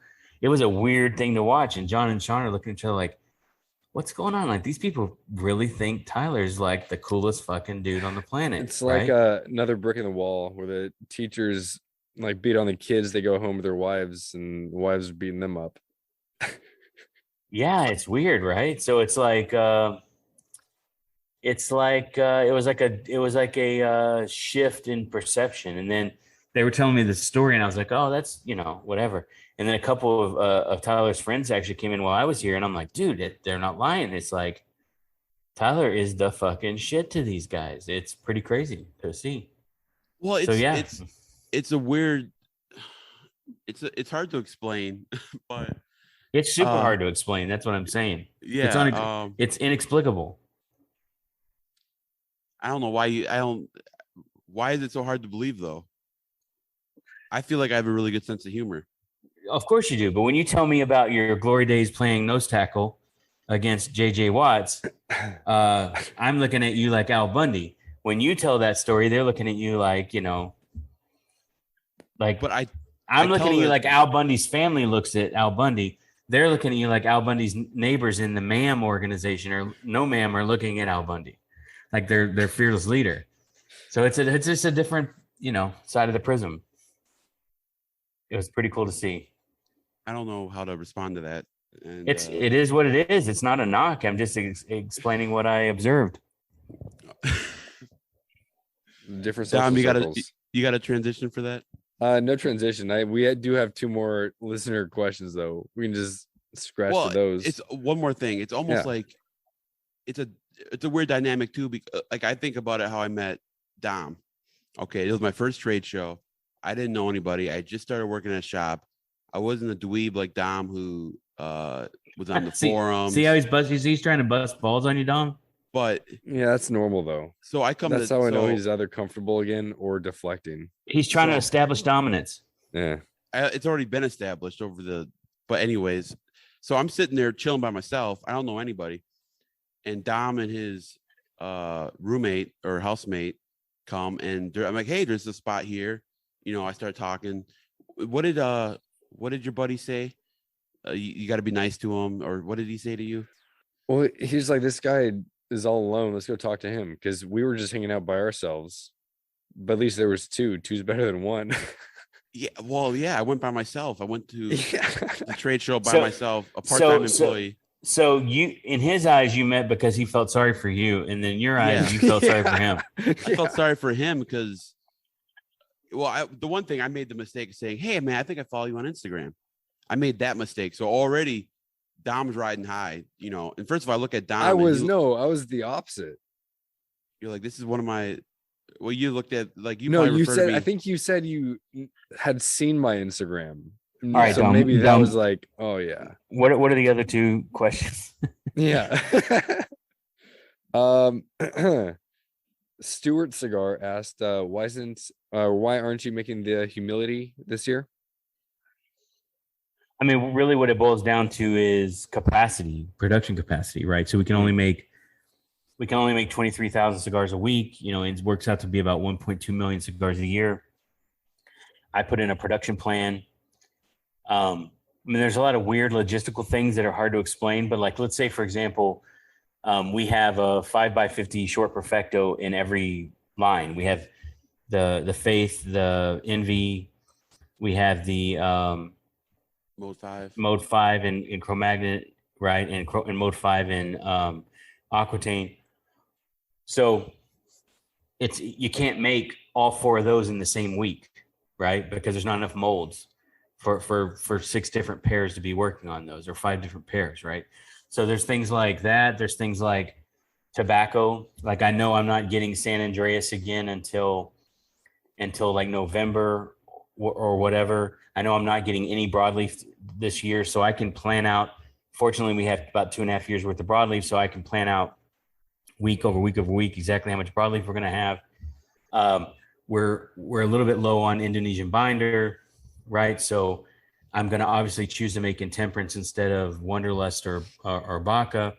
So there's things like that where you have the plan you have for the year, and then you kind of split it out over the quarters based on how much you have in inventory versus how much the demand is going to be. And then every now and then, when there is a lull, like 2 years ago or 3 years ago when we had no broadleaf and we were only able to make about half as much as we normally did, we had to make up 250,000 cigars worth of production, or 200,000 cigars worth of production. So we made a lot of LEs, right? We made all the blockheads, the Venus, the Slavernacher, the Panatellas, the whatever. So I plan to make a little bit every year. If our production is tight and we have all the things we need to make something that's back ordered, when I say back ordered, a good example, like right now we have about 385 units of 50 count units of Neanderthal in the aging room. But here in Austin, we're short about 140 25 count bundles and about 30 boxes. So every week we make Neanderthal, and every shipment Neanderthal comes in and it fills the oldest orders. But if you look at it from the demand we have, the amount of orders we have, minus what we have in SLE, maybe we're a little bit behind, or what we have in Austin, we're a little bit behind, but we have more than enough already made. So in the next, 12 weeks or 16 weeks, I have Neanderthal coming in every week. And if we didn't take another Neanderthal order, I would have all these orders fulfilled in the next 4 or 5 weeks. But the orders keep coming in. So every week we make Neanderthals. We still have more made than we have on order, but the timing, because they take 4 or 5 months to get from production to the store, there's always some kind of on quote unquote back order. But if I see in the production that the amount we have on order is greater than what we have in Austin, what we have in Esteli, we have a real back order situation. We have more demand than we even have produced. So what I'll do is I'll shift that excess production to making more of those things, so that we always have more made than we have on order. And when that happens, the first thing you take away, because nothing is overstocked, right? It's not like I have a production plan for Cro-Magnon craniums and I'm just not moving them, right? So that just doesn't exist. So usually what gets cut to make room to make more of something else are those little LEs that here and there. And if you have in the plan to make 212 count boxes of humilities, you're talking about 5 days of work for one pair, or 4 days of work for one pair. No, 5 days. That week you take humility off the board and you say, hey, make more Neanderthals, or make more of whatever is on back order, because I don't want those people waiting more than 3 or 4 months for a cigar. So the short answer is we only make those limiteds pretty much when we have excess capacity, which is almost never, and they just drop in whenever they drop in. I have like a slate of what I want to make and how many I want to make, and we drop them in when we can. And there's other LEs like craft or that kind of thing where we just have it hard coded into the production plan, and it consumes the capacity that it consumes. But things like humility, Panatellas, Lanceros, Salomones, those kinds of things, we really only drop those in. So like, let's say this week we're working on Cro-Magnon over here and Aquitaine over here, and we have a lot of great tobacco already deveined. We ended up with some larger leaves. We have a little excess capacity. We have a pair that was going to be making Virtues, but we actually have a lot of Virtues in the pipeline. We don't have any back order. We actually have some stock in Austin, a lot of stock in Esteli. I'll say stop making Virtues for 3 weeks so you can make Aquitaine and Cro-Magnon Salomones or make Aquitaine and Cro-Magnon, slobber knockers. And so that's how that ends up working. Cool. Sorry, Tyler. There's one more question. But then also I think El Dandy Cubano posed a question through the DMs. Oh yeah. Yeah, that might have just been for us. I don't know.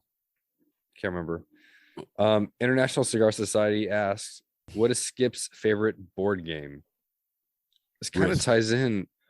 While you're thinking about that, Skip, at the lounge where I work, backgammon has become huge. That is the game now that everyone plays. Yeah, I was gonna say backgammon. I don't actually play on a board anymore, but I play on an app.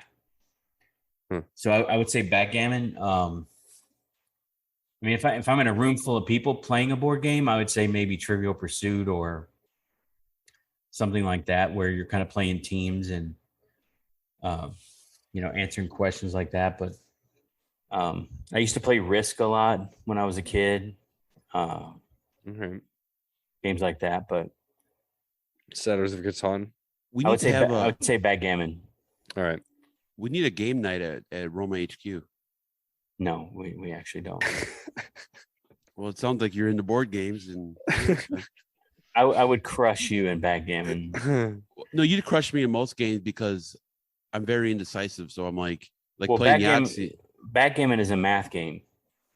It's a dice probability and space movement. It's all math basically. What about probabilities? AC Doocy? I have no idea what that is. I don't spin the bottle. Not interested. No, it's based on fucking backgammon. No, I have no idea what AC Doocy is. Maybe it's a Wisconsin thing. All right, you want to ask El Dandy's questions? What do you have it pulled up? Because I know it's separate from these. All right, yeah, I got. So they're for me and Dom, but they'll be for all three of us. First question is: if you drop soap on the floor, is the soap dirty or is the floor clean? Soap's dirty. No, you gotta scrub the floor.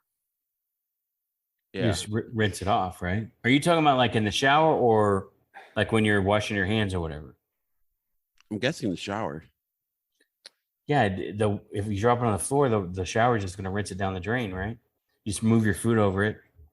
Yeah. You pick up the soap, you move your foot over the slimy spot, and then it washes down the drain. Who scrubs the bottom of their feet? That's how you scrub them.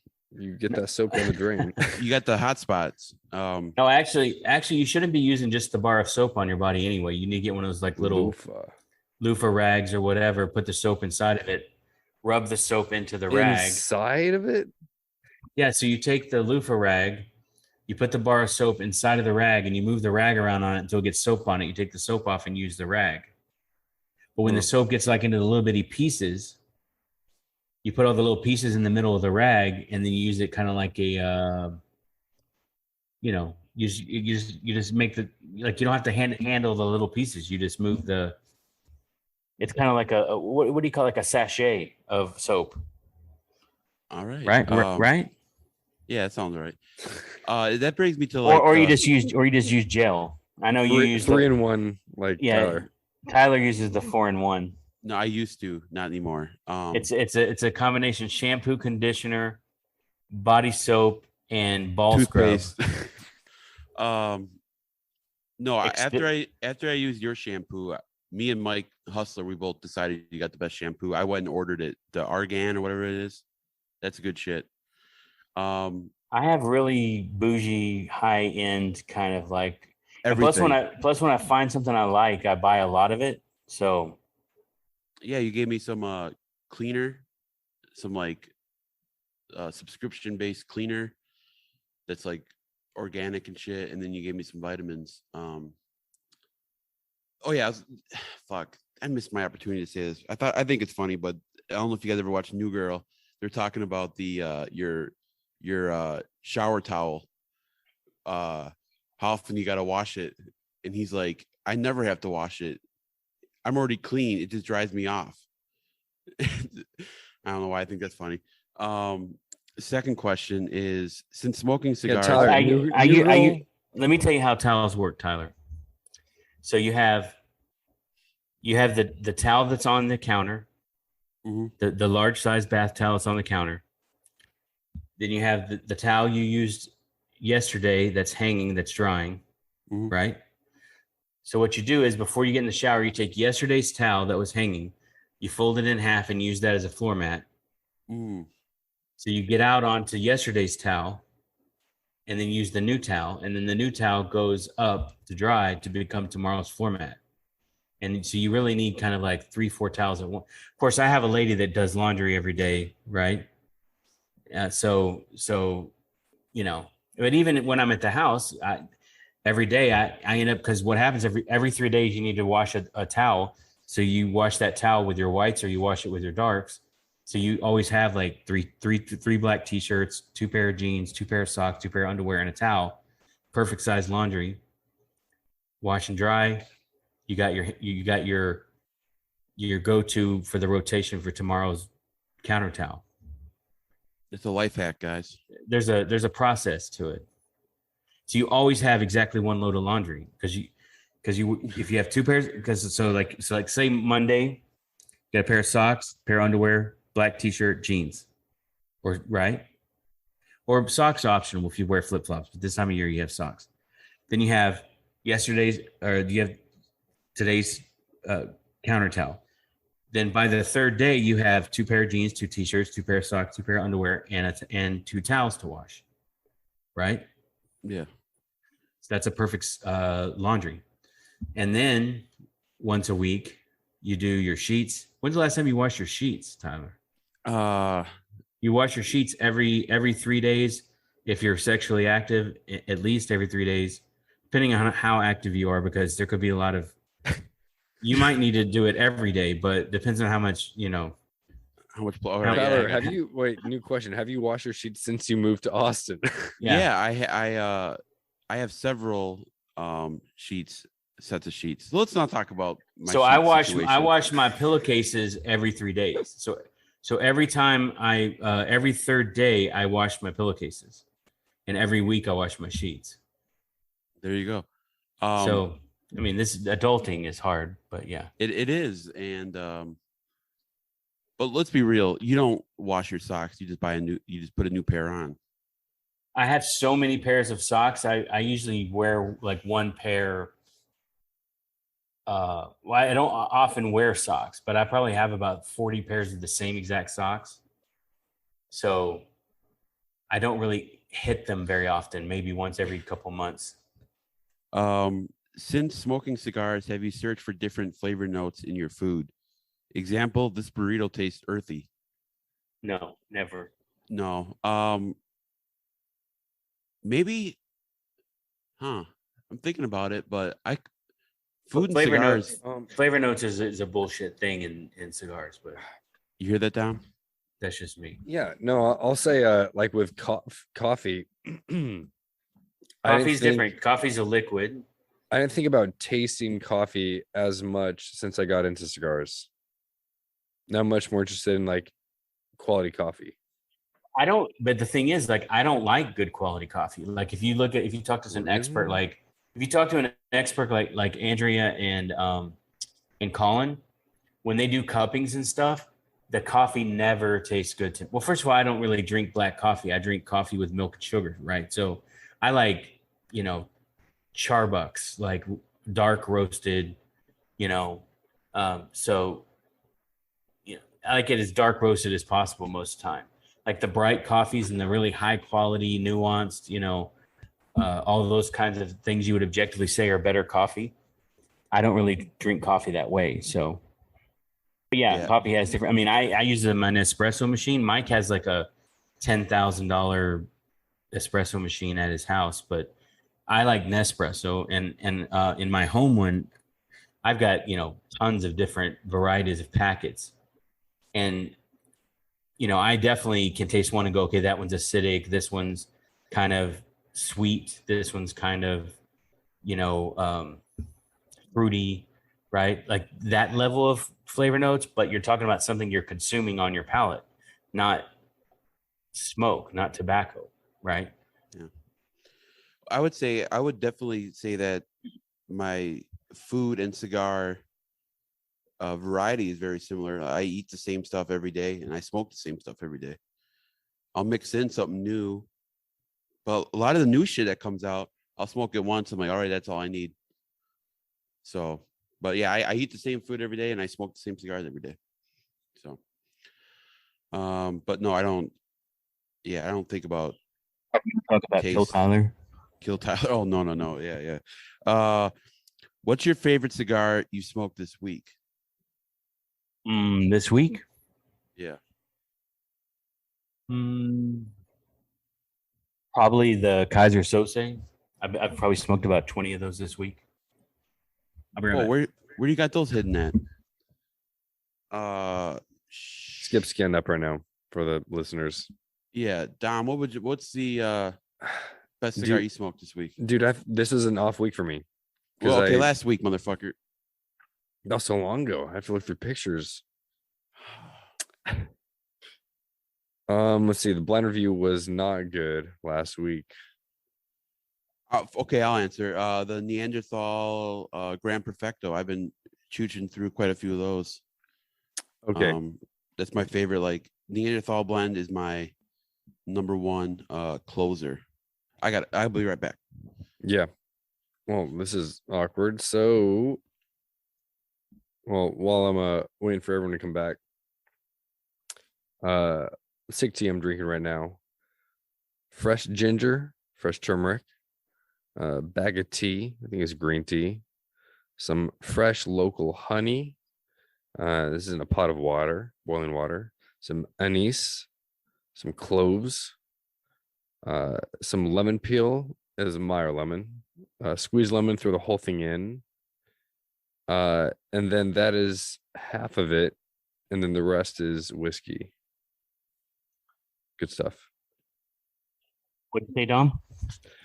I was just talking to myself. You're feeling dead air. I mean, ideally, I'll go back and edit dead the spot breaks. Yeah, we'll see. No, I've been smoking a lot of Kaiser Sose, which is the Barber Pole Wanderlust that has Arapiraca and Monofina. And I've also been smoking a lot of the Barber Pole Baca. We're doing an anniversary project for a cigar shop in the East Coast, and we ended up going the kind of the blockhead size of the Baca. But one of the things we had made to see if it would work is the Cameroon and broadleaf Barber Pole Baca, which was really good actually. So I've been smoking a lot of those just because they were blend samples. Nice. But I've been trying to smoke a lot more medium cigars this week, kind of give my palate a rest, because I know we're going to the Dominican to do a lot of heavy tasting. So I didn't want to burn my palate out for 2 weeks. I think we mentioned this last podcast. Is there a better way to say was it sensitive palate, or I burnt my palate out? Delicate. Tyler always makes fun of me for having a delicate palate, but like I just can't smoke as much as most people do, I guess. Well, I always look at it like this, like you can't go from smoking nothing to smoking really heavy tobaccos, because the heavy tobaccos won't have any nuance because they're overpowering you. So if you smoke heavy tobaccos all the time, then you stay in that kind of zone of heavy tobaccos. So you're not burning your palate out per se, but you're used to that kind of level of kind of flavor and strength and things. You're not going to go into blending nuanced cigars with new tobacco you don't know very well while you're in that mode. But if you're only smoking kind of medium, kind of light tobaccos for a long time, and then you're trying to blend something heavy, you kind of have to move back into that mode of something heavy for a while before you. I mean, this is just my process, right? So it's not as much about burning your palate out as what would be a better analogy, I guess, would be you're kind of tuning you're tuning your palate to be in the range that you need it to be in. Otherwise, you pop a string. Yeah, or you're just Calisthenics. Yeah. I got a question for you guys. Is there something a trend or something that you didn't like in cigars and now you have started to like it? I'll explain this I'll give you my example. I used to not like Perfectos or Torpedoes, but the Grand Perfectos I fucking love, and I never thought I would like them because I used to hate Torpedoes or Perfectos or whatever. Is there something that you guys thought you didn't like and then you just didn't maybe try the right one for you, or what's your opinion? Or is that a shitty question?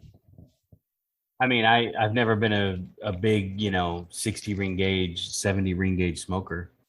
A lot of times, even when I'm smoking like a Toro, I'll cut an inch or two off the cigar before I even start smoking it. I like shorter cigars. I like more cigars that are smaller than big cigars, that last longer. So I'd rather smoke 3 or 4 kind of, 4 or 5 inch 46, 48s than smoke, 1 7x70. Yeah. Dom, anything like maybe you didn't think you like Sumatra and then you tried a really good, maybe it's like an outlier. I didn't like Robustos because they were the most popular.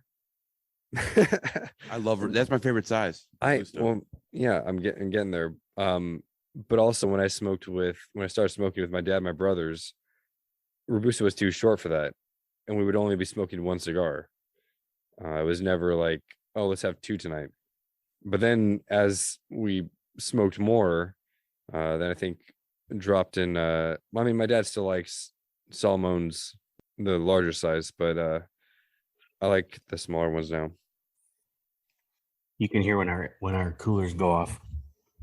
The background noise goes away. Skip, Dom's dad smoked the 9x90 Asylum. April Fools, yeah. What did it smoke him? You mean? He powered through.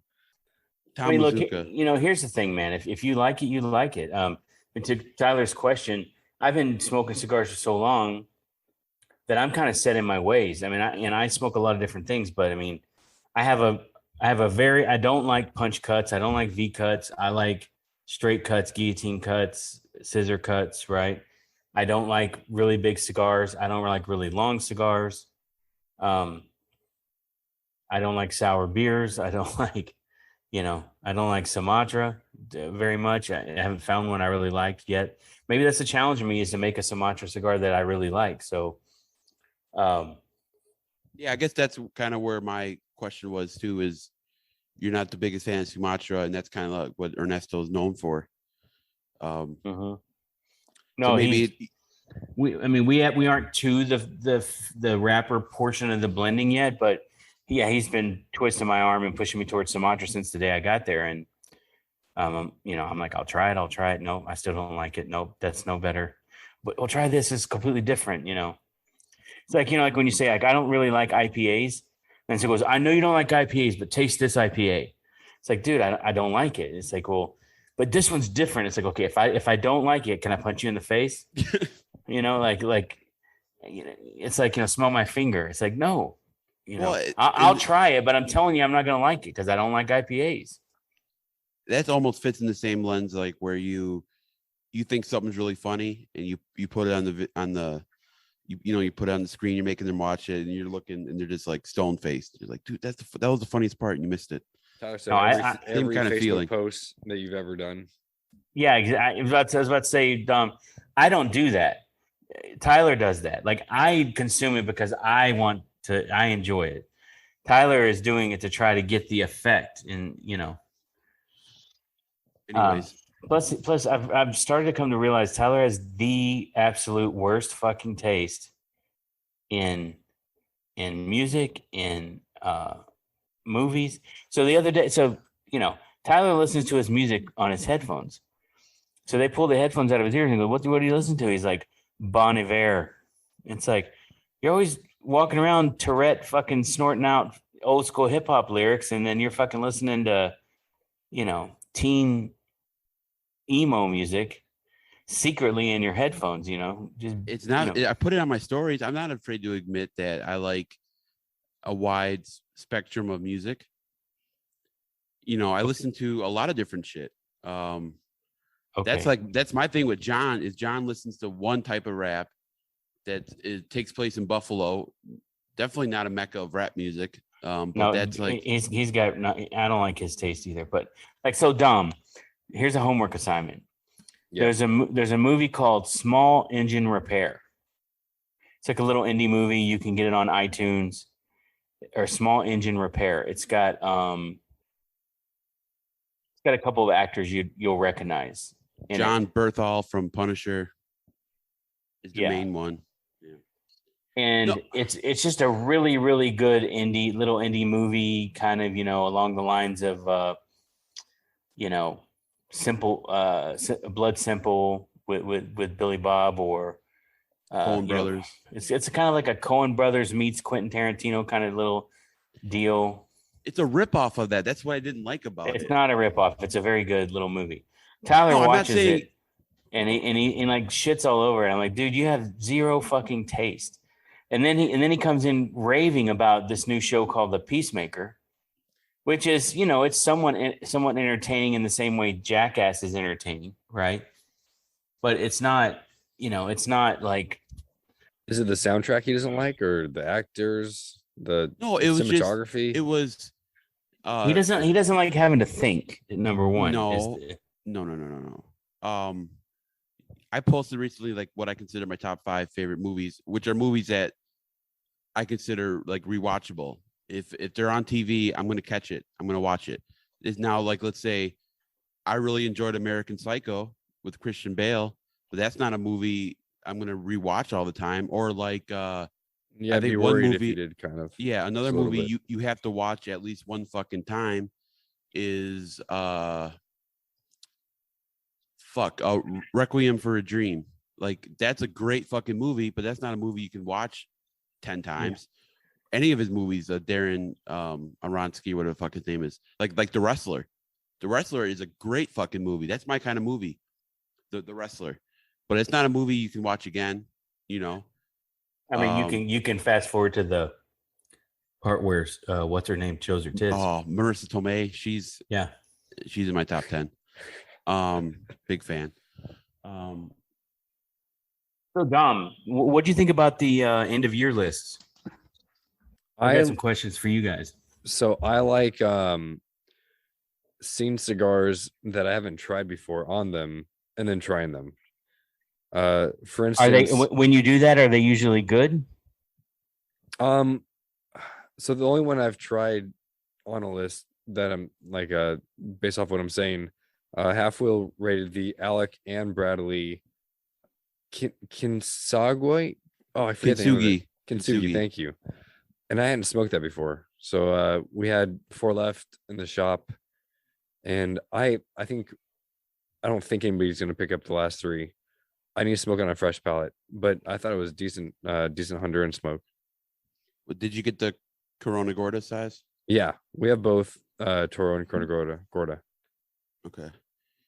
I know that so that's made at Racing Cubana, and they were making the Gatekeeper with Ernesto, but that got shipped to another factory. See, I wasn't a fan of that. I like the band on the Gatekeeper. I didn't know the band on the Kinsaki was so interesting. Like you remove that larger band, and it goes with the name of it, like a little gap where you can see the tobacco leaf under the second band. It's a cool small touch they put in it. I do like seeing a cigar that I've been hyping up for a long time, like make a list, like a Half Wheel list or a Developing Palates or Coupe or whatever. Like I was happy to see War on Half Wheel because I fucking love that cigar. And then I was happy to, like, for you had La Madrina Shade. Yeah. As your number 1, right? Yeah. I had War as my number 1. And then that made Half Wheel too, right? Yep. And then Developing Palates love that cigar as well. So I was talking to Ian about it. Which cigar? The La Madrina Shade, made at Noxa. By Dapper. By Dapper, yeah. I haven't tried that one. I mean, I like what the Dapper guys are doing. I don't get out to stores much, but I don't know that I've seen that cigar. Do they have it at Smoker's Abbey, Dapper? Yeah, I'll grab you one when I'm at Okay. TPE. I need to try that. I don't, not from the trade show. I'll go to Abbey and get it.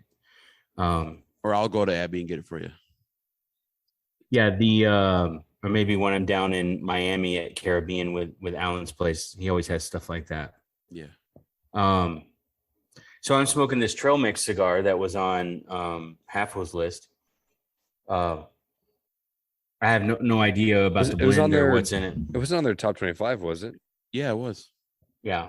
No way. I missed So that. if I had to guess, if I had to guess, I would say it has a kind of a Nicaraguan wrapper on it, which is not super common, but it's got that, it dries my mouth out like a Nicaraguan wrapper. What factory makes these? I'm pretty sure Placencia does.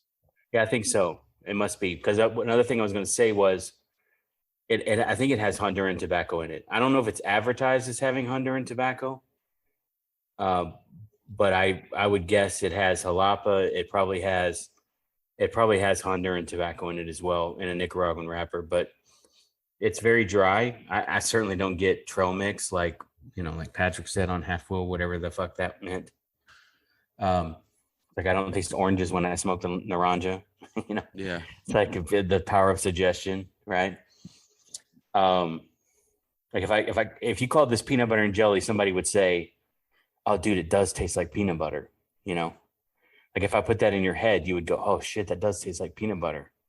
So I like the power of suggestion, but with just colors on the band. That too. I think that has an effect on me. And that cigar I totally forgot about. That should have been in my top 10. I really liked it. I bought a bundle of them, even though These trail mix. Yeah, usually their price points are cheaper, but then again, you got. I don't know anything about that company at all. What is this? How much is this cigar? $9, $10? $10.50. So, it burns a lot slower. Like the draws, it's not tight at all. I mean, it's well constructed. I'm not saying it's tight, but it burns slower for a mild cigar than I would normally smoke.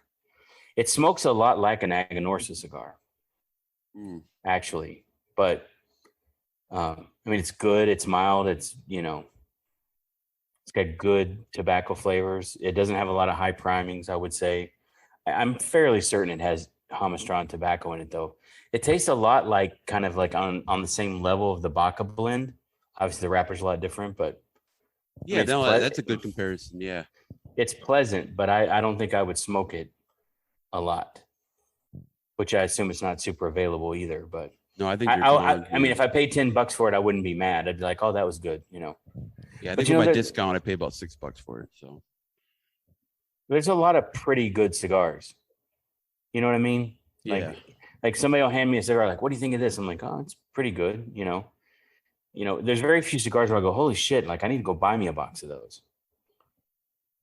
I think that's what's fun about limited cigars that are even just pretty good, is those are the fun ones to gift like a year after they come out.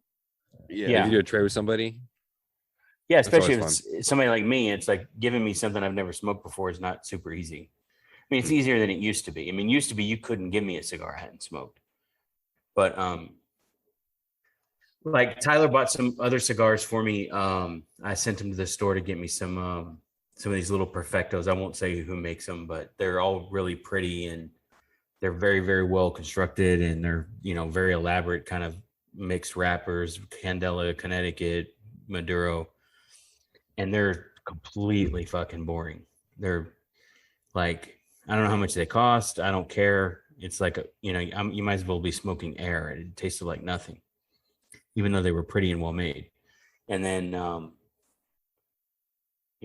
there's a couple of little cigars that aren't so pretty that I thought were really, really good. I was smoking these rough little cigars from, they were like the size of the Weaselito, but they were really rough, like cheroot kind of cigars. And I found myself really liking those. Who makes those ones? I don't remember what they were. The cheroot. Going back to those perfectos you were smoking, I had given you they had sent me some samples maybe 8 months ago, and I gave you one of them, and you kind of had the same. I don't even know if you made the connection or the same brand, but you had said the same thing. You know, it's pleasant, but you can tell it's lower priming. You know, Seiko tobacco in there. This brand we're talking about. Yeah. I'll tell you who I'm really looking forward to is I'm looking forward to when I'm in the Dominican, I'm going to go out of my way to go over to, I'm going to call my man Manny Diaz, and I'm going to go see Eladio's new factory, and I'm going to smoke as much shit as he'll give me until I find the next, the next fucking cigar of the year. That's what I was going to ask you, if you thought about doing something with Eladio now that he is doing his own thing now. Maybe. I mean, that would be Manny, I've gotten to know Manny pretty well. Man, he's like a fucking solid dude. He's working with him now. And Manny did work with Ernesto Carrillo for a while. So, maybe I'll get in with Eladio, just me and Eladio blending cigars. But, almost everything I ever liked from Davidoff was something he had a big influence on. And the stuff I didn't really like was stuff where he didn't really like it so much either, but it was kind of more Hinky's thing. Did he blend the Oro? I probably, yeah, probably. I would say so. I always heard that Eladio blends more of the stronger Davidoffs. Like that's kind of more his speed. Yeah, and he doesn't use so much of that, the San Vicente kind of that moldy, mushroom, grassy kind of flavor to it. Oh yeah. So that's something I'm definitely going to want to do. Do you know the guy who used to work at Cigar Bands, used to work with Casada, and now he has his own factory? Dominican. Yeah, Hosto. Yeah, you're gonna visit him, or do you know him? Yeah, I know him. Yeah, that's a good idea to go visit him as well. My last trip down there, I got to go to the LaFleur factory, and I'm a huge LaFleur kind of fanboy. And let me tell you, if I could just like snap my fingers and build a factory like any way I wanted, it would look just like Lito's factory. I mean, he has like a platform in the middle of the rolling room or something. He's got his aging room in there, but he's got kind of a fancy pants, super executive office suite that I probably wouldn't be so much up for. But his all his the concrete, the simple kind of materials, the wood, and the all of his rollers wearing the black t-shirts, and nice tables and everything. So I really, really, really, really, really liked that factory. And so what about other lists, Dom? Oh wait, one more question about when you're in the DR. Your boy, what the fuck's his name? Fear the Bird. He's been teasing Chogui. Chogui. I wonder if he'll be down there. Tokako. I think I discovered him, by the way. You did, years ago. Yeah, that first cigar was really, really good and interesting. I don't know. He's a really good guy. He did something weird with Mike and Greg, so he's not using them to distribute for him anymore, which I don't completely understand. And Mike's kind of my boy, so I don't know. I might have to. They're over in Santo Domingo. They're not in Santiago, I don't think. Okay. So I probably won't run into him. I've never been to the DR. I tried inviting myself to go with you guys 6 times to no avail, but I got to make it down there one time. Buy a ticket, take the ride, man. I would have. You keep working triple overtime. Hey, I can easily cancel my TPE trip and head to the DR. We're leaving in the morning, so it's probably too late. Well, you have to talk to Mike. Talk to Mike. No, I need to just come out and ask instead of hinting it. Like Mike said, Hustler said, closed mouth don't get fed. I don't like to ask for shit. Well, the thing about this trip is this is a serious, like, working all day kind of trip, and we don't really have time to baby grande sit. So I would just be you wouldn't even know I was there. You just hear me, my heavy breathing and my sweat dripping off my forehead onto the ground. That's the only sound you hear. I don't know, man. I figure like if you could bring something of value, like anytime you put a posse together, you got to have some guy who has the water, some guy who's got the ammo, some guy who knows how to track, some guy who knows how to shoot long distance. You know what I bring though? Tyler's got the water. Easy. I'm the verbal. Tyler's Water boy. Tyler's got the Red Bull and Tourette's. I got the drip. The drip. I'm the. I saw that. I'm the verbal punching bag. You know, I can make light of any situation, no matter how serious it was. We don't spend a lot of time. We don't spend a lot of time fucking around in these kinds of trips, Tyler. This is hard. This is hard body karate, legit cigar making. This is not kitten paws. I'm just saying there might be an opportunity for a well-timed, little, that's what I bring. Yeah, maybe later. Maybe later. Next time? Maybe later. I got a lot of vacation to use. Plus, Mike told me, I think it's talking about you, but you're not really a seasoned traveler. Like you don't. Me and Mike travel so much. We move through airports, custom, immigration, rental car. We move through that shit like the fucking wind. Tyler's just bragging about how much he travels in the last podcast. I'm like the G in lasagna. I'm silent. I move like lasagna. I do travel a lot, and I've been working at the airport since I was 19. Dude, flying Southwest to Vegas and Portland and Phoenix doesn't really count. I'm talking about moving through immigration and customs and planes, trains, automobiles, transitioning. Okay. I do have one question for you, Skip. You got to stop every 10 minutes to eat an adult Lunchable for your baby stomach and a fucking energy drink. We don't have time for that. We have time for bathroom stops, Tyler. I'll wear a diaper. Or you do have time for that. Got it. I have one more question. I've been meaning to ask you this forever. Knowing what you know now about the FDA regulations, is there anything you would have done differently, knowing that pretty much you were the only one who kind of like followed the rule, where if it wasn't on the market prior to 2016, that it wouldn't be grandfathered in? Meanwhile, all these other companies are coming up with new limited editions, new BS. They sent 500 new blends to shop just to get it out there on time. Is there anything you would have done differently? No, I would have not spent so much money on a lawyer, knowing that it was all going to be wasted. But no, I wouldn't have done anything different. All right. No regrets. Back to that last thing. I really haven't looked at any other lists other than Cigar Aficionado and Half Wheel. And I haven't smoked too many of Cigar Aficionados. The Cubans, I get like maybe 3 a month with a club I'm in. They're all older cigars. So it's more like I like seeing cigars that I support. It's always fun to bash cigars that I think are objectively not good. But it's also fun to see one that I haven't tried in a while and give it a second go, because it oftentimes could change. Yeah. Well, it's what I think would be a really cool podcast show would be going through the list from a year or 2 years ago, and seeing how many of these companies that these guys,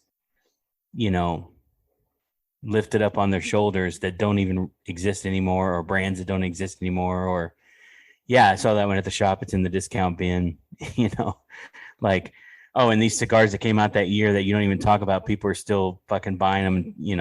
They're on back order, Do you know about our peen thing? No. Micro peen? No. Yeah, it's based on micro peen. So you're talking about how tasty notes are kind of garbage earlier. But Tyler and I, we've only done 2 of these. But it's palates experiencing every nuance, an acronym for peen. But we smoked. That's hilarious. Saka had a thing years ago before he was a blowhard fucking egomaniac. Well, maybe he was a blowhard egomaniac back then, but he was like I idolized him. Now I just kind of see. I know now that I actually know shit. I see through a lot of his bullshit, but.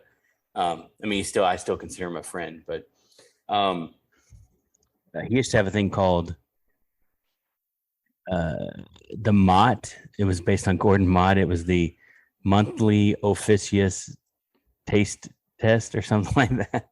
And it's part of the reason why aficionado hates him now. But it was kind of like that. It was just making fun of the reviewing process, which was pretty funny.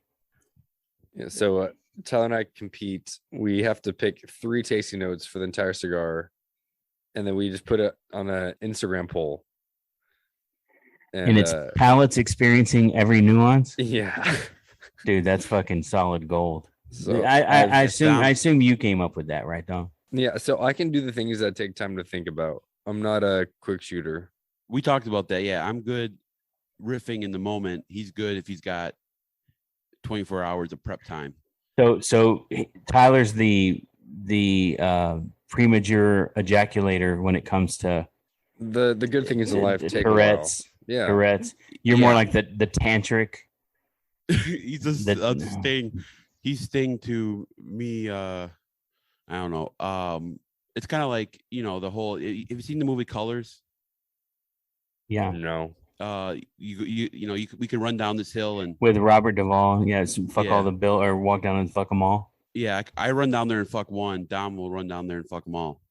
Okay. That's the. Tyler, you run down and get one of the fattest cow in your friend zone. That's perfect. Yeah, that's. Developing Palates, their number 1 cigar of the year was the Hyena, and then their number 2 was the Red Meat Lovers. What is the Hyena? You smoked it. Black Label Trading Company, the Cameroon project they did the Hyena, and then they did the Swarm. I like the old school one that I smoked better than the Cameroon. That was the same. No, I smoked when I had my humidor. Before I smoked the Cameroon one you gave me. Oh, what'd you have in the humidor? An old Green Hornet or whatever they call it. Oh, a regular Green Hornet. Okay. Yeah. The Ecuadorian Maduro. It was really good. And then that pyramid one you gave me was pretty good. The Perfecto that came in the Hive. I have a Lancero for you to try too. And then their number 3 was the Honduran Cameroon from Aladino. Yeah, I can't get into that cigar, man. I mean, it's pleasant, it's good. The Roas know how to make cigars. I mean, no doubt, and they have good tobacco. But if you smoke that thinking, hey, I'm going to smoke in Ecuador, Connecticut, and then you smoke it, you go, holy shit, this is way better than Ecuador, Connecticut. If you smoke it and you think I'm smoking Cameroon, it's like you're really disappointed. So, but it's a good cigar, I think. Yeah, I haven't gone back to it. I mean, I think developing palates out of like 5 lists of 25, I think we were like number 25 on one of the lists for tarred and feathered. Nice. Yeah. It doesn't matter how many new cigars we come out with. They don't fucking buy them. They don't review them. They don't get it for the most part. We don't advertise. We don't suck their dicks. We don't sell it Corona and Abe. We don't. So we're out on a lot of different levels. Tyler, we never submitted our list to Half Wheel for their consensus. We screwed up. Well, it has to exist on more than just. Well, I guess it is on a podcast. And you have to have reviewed one cigar, I think, in the last year. That'll be a goal for next year. Yeah, for example, like how many Wonderlust have you seen on a list? How many Baca have you seen on a list? Right, like Baca last year. Baca was released, in every size, and it got a lot. The only Bacas I really saw reviewed are the ones that people got in their Grand Perfecto Catador. Bear had it in his top 10. The 4.5 by 60 Baca. Right, the Otabanga. And like Wonderlust. Fucking Wonderlust is a great fucking cigar, man. It's money. Yeah, I mean the Fiorella is fucking. It's as good as any grain, I mean, shit. The Aquitaine Anthropology is fucking money. I mean, everything. I'm not saying I probably wouldn't buy a box of, the Don. It's Don Bosco. I probably wouldn't buy a box of those because it's just not my cup of tea. and I don't smoke. I smoke hardly no number of intemperance EC industry or ambition, just because that size I don't like. I don't smoke a lot of craniums or the bigger sizes. I smoke a lot of 4.5 by 60s. I smoke a lot of 4 by 46. I smoke a lot of Grand Coronas. I smoke the short Perfectos, the 5 by 50s. Every now and then the knuckle draggers, the 4.5 by 52s, just for a banger. But I go to this, Tyler. I literally go to a cabinet that has every fucking fanboy cigar. I mean, if a fanboy cigar comes out, we'll get somebody to buy a box for us. And, like when Reviver came out, we bought 2 boxes. When, like, okay, I'll give you an example, like Saka cigars, the Naka Tamale. I think I bought 4 boxes of Naka Tamales and they're gone, right?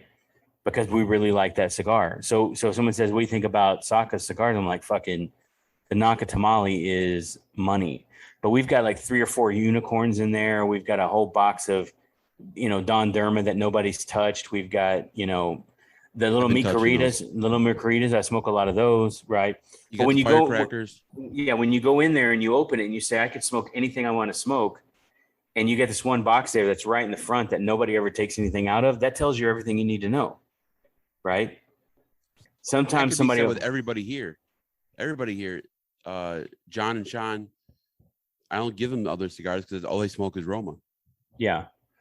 And look, man, that's just, of course I make them, and I don't just smoke I smoke as many cigars from other people as probably anybody, but there's not a lot of cigar. Like the Padron Hermosa Maduros, there's always a box in there and I always smoke through them. The 64 Principe or whatever, the Maduro, I fucking smoke that shit all the time. But like there's a lot of Tatuai stuff in there. And some of the little, like, Petite Cazadores and the Reserva broadleafs, they're really good.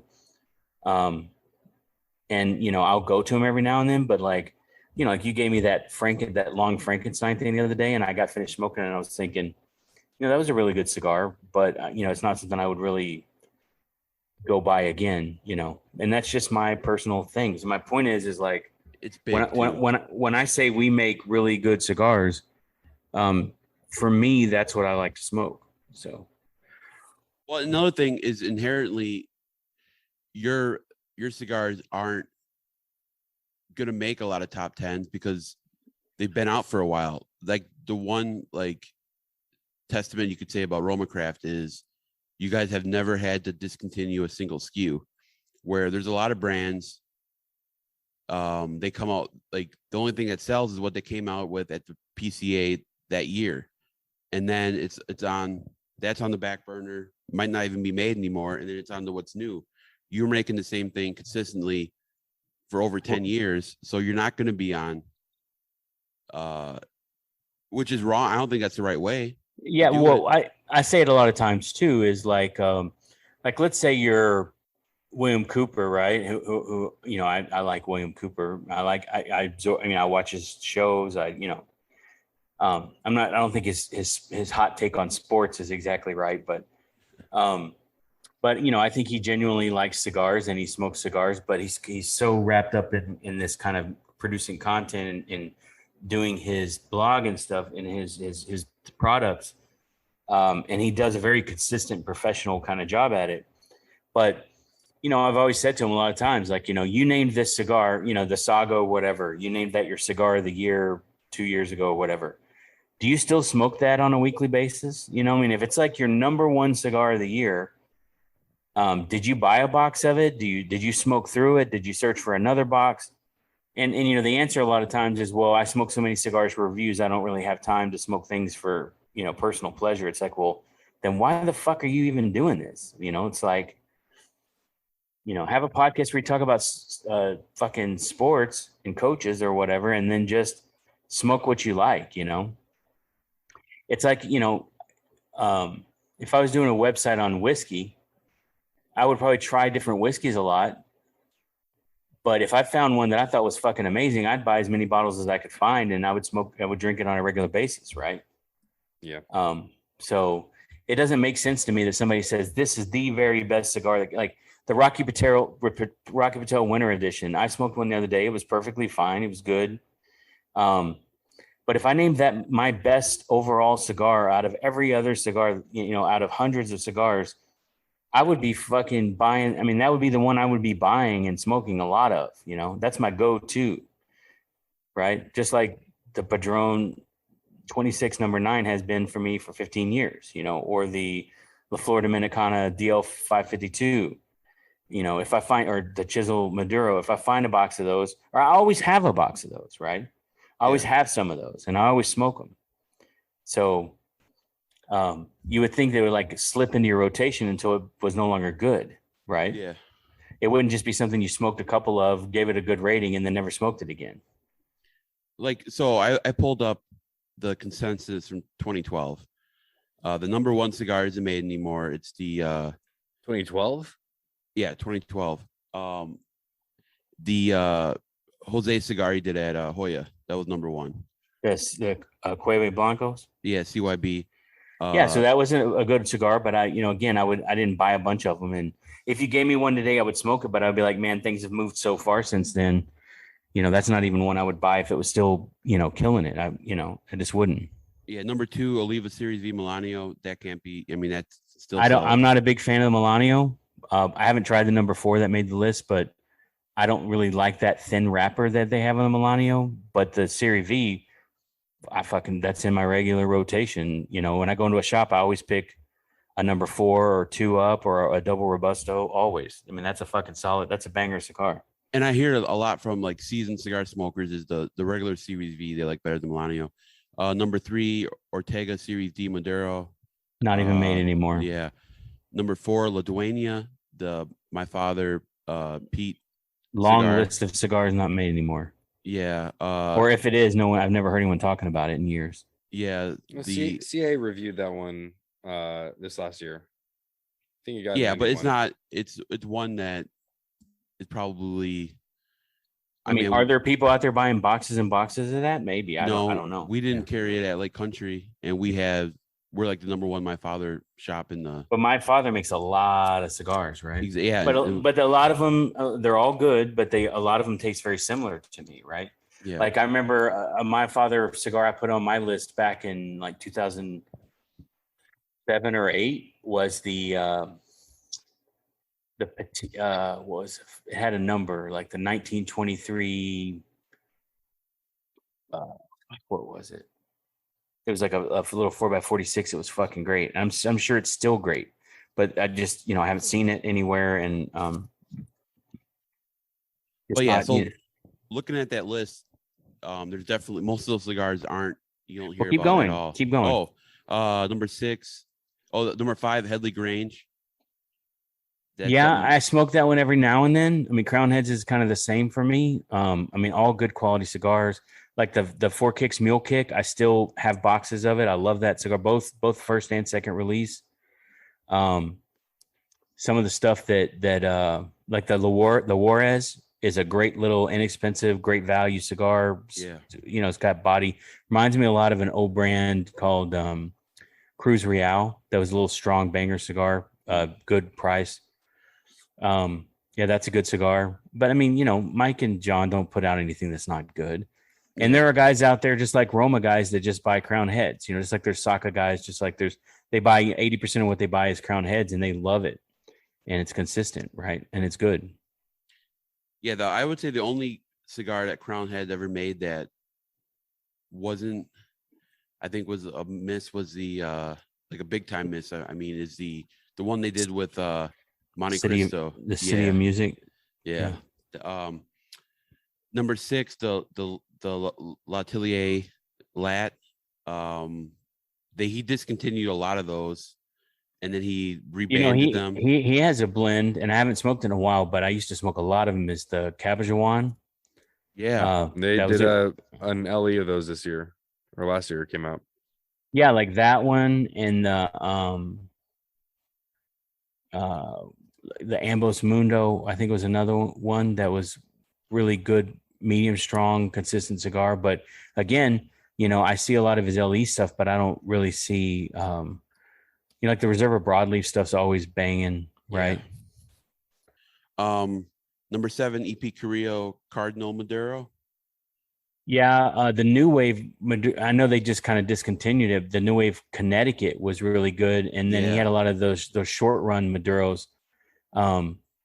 Yeah, I mean, you know, even like these number one cigars Ernie's has had, they're all really good, but I don't seek them out. There's a box of Encore and Pledge in the. Yeah, and he had a lot of his older stuff too. A lot of the short runs from like 2013, 2014. Yeah, and I like revisiting those every now and then. Number 9, Room 101, Daruma.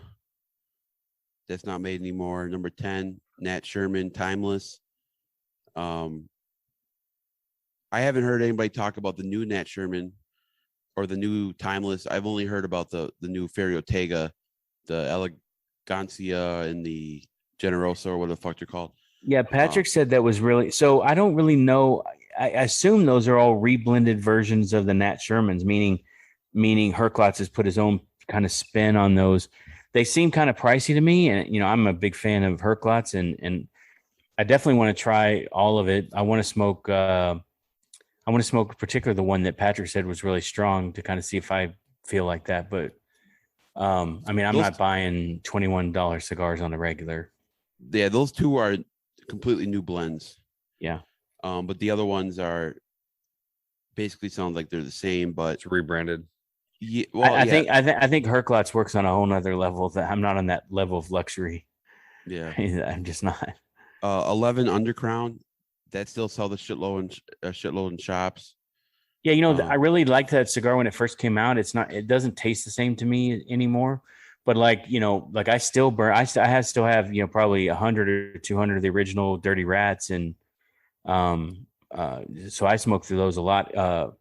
I was getting bundles of the Segundos for a while in Nicaragua from Nick and from Jesse. So I still have some that are, you know, pre Swisher kind of. I really liked the when they had the 2 limited Ligas that were reduced. They were produced at the trade show maybe in 19. The H99 and the Liga 10. Yeah, I liked both of those, but I liked the H99 more. Yeah, that's a cigar I would probably smoke a lot of if I could get it. If it was shorter too. I don't like the Toro size, but have you tried working with that Connecticut Habano? That it's on the Tabernacle, it's on the H99, I think it's on the Pledge. That's a cool. Those 3 cigars that I all like. I would love to see like the RoMarathon take on it. I don't know where they're getting that tobacco from. I'll make a couple phone calls. Is it Corojo 99? What is it? I'm not sure. I should look that up. I mean, it's not something Gus has. No, and that's something Nick talked about in length, I think, on one of our pods. I'll have to look it up and see what. I smoked some old Guaguenses, the original releases that Nick gave me that were smoking really, really good. Those are money. Even way better than they were when they first came out. But like the David and Goliath ones, I didn't like those so much. But I mean, almost everything he makes is really good. But the one that I don't like, I think Dom likes it, and Mukau Rich likes a lot. The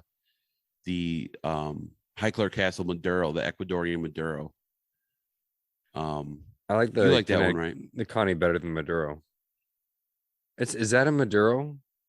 Is it Habano? Ecuador, yeah, Habano Maduro. He says it's pretty light. What's next? Okay. We haven't hit a Roma yet in 2012. No, not at all. You're not on the list at all. Number 12, La Polina Goldie. Number 2, 4 Kicks. 40 Las Antillas, 4 Kicks limited edition 2012 Mule Kick. Pharaoh Flying Pig. The Undercrown Corona Viva, Quesada Oktoberfest. That Oktoberfest is a great blend. Because Quesada had a blend back then, like 2009, 10. It was called the España. Yeah, that's a good one. Fucking really good. 262 Revere. That's made up of Essencia. Yeah, that was, yeah. I don't know anything about that. I don't know anything about this one either. Rodrigo La Taliza. Fortaleza. Yeah, it was made at Ventura. Oh, is that Lou Rodriguez? No, Rodrigo. No, it's Cigars. Rodrigo. It's a guy from Western Pennsylvania. Rodrigo is mi amigo. Okay. Ezra Zion Inception. They don't make that anymore. Number 9, Liga Privada. Number 23. Number 24, the Quesada Jalapa. Never. I don't know if I ever had that. And then the La Polina El Dario Kill Bill. That's a good cigar too. But yeah, like half of those, either those guys are like on their third factory, or they're, whatever it is. This year they all got AJ cigars or whatever, right? So, I mean, none of them are bad. I mean, there's nothing on that list that I wouldn't smoke, but I don't know if any of those are still, 2012 was the year we released Intemperance EC and BA, and every cigar we ever released is still selling as fast as we can make them. So, they weren't on that list, but they were released that year. Yeah, I would definitely say like okay, so you were number 11, the Intemperance EC on 2014 or 2015, and you were number 12, the Intemperance 2014, 2015. But so I would say if you look at Half Wheel's top 25, their own list, a lot of those cigars are still on the market. But they focus mainly on new and limited cigars. I mean, they always have. Yeah. I mean, that's why if you look at the consensus list, it's more of a kind of a broader industry. Like, look at the consensus list from 2012. That's what I was looking. That was the consensus. Oh, that's the consensus list. Okay. Yeah. So what I'm saying is, Half Wheel's own list, you see, it was limited that were really good, or regular production that's still around. Where you look at the consensus list, it's mostly more than half of it isn't on the market anymore. Yeah, but like for example, like look at I mean, I'll talk about Saka because he's someone I don't.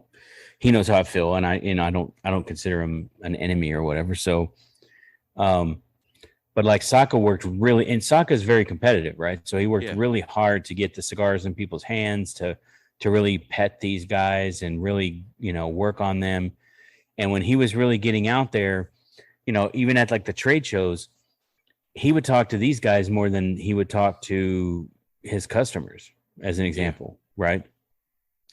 And so, like, Sobra Mesa and Mi Querida and Tricky Trocky and all this stuff was on the list, top three, same cigar on different lists for 3 years, all this stuff. This year, he's like not on any list, I mean, he's on like a few guys list who are still like big, kind of, it's like saying Roma's on Cigar Hustler's list, or my list. Like, it's like, of course, yeah, it's a different thing, but like he wasn't on the Half Wheel list at all. And I don't know if he'll make the consensus list at all. But just because he didn't, he was busy this year. He's selling 4 or 5 times as many cigars as he was back then. And, he's dealing with retailers, not bloggers. Right. So, they don't have the 2021 up yet, but I believe the Paladin de Saka made the list, and it was on it hasn't even been released yet. Yeah, because he sent a box to every reviewer. Yeah. So if you look at the consensus list, to me, how does that make even any sense, right? Like, you've got this cigar you say is so limited, it's $35 or whatever, and then you got enough to send full boxes to these guys for free. I mean, what are you trying to do? I mean, you're trying to get that into the list, right? Yeah. And I would say, like, you look at the consensus list, it's stuff that it looks like was sampled, provided kind of thing. Like, where like the year Neanderthal, it was on the consensus and made out. That was stuff that the reviewers had to go out and buy. You know what I'm saying?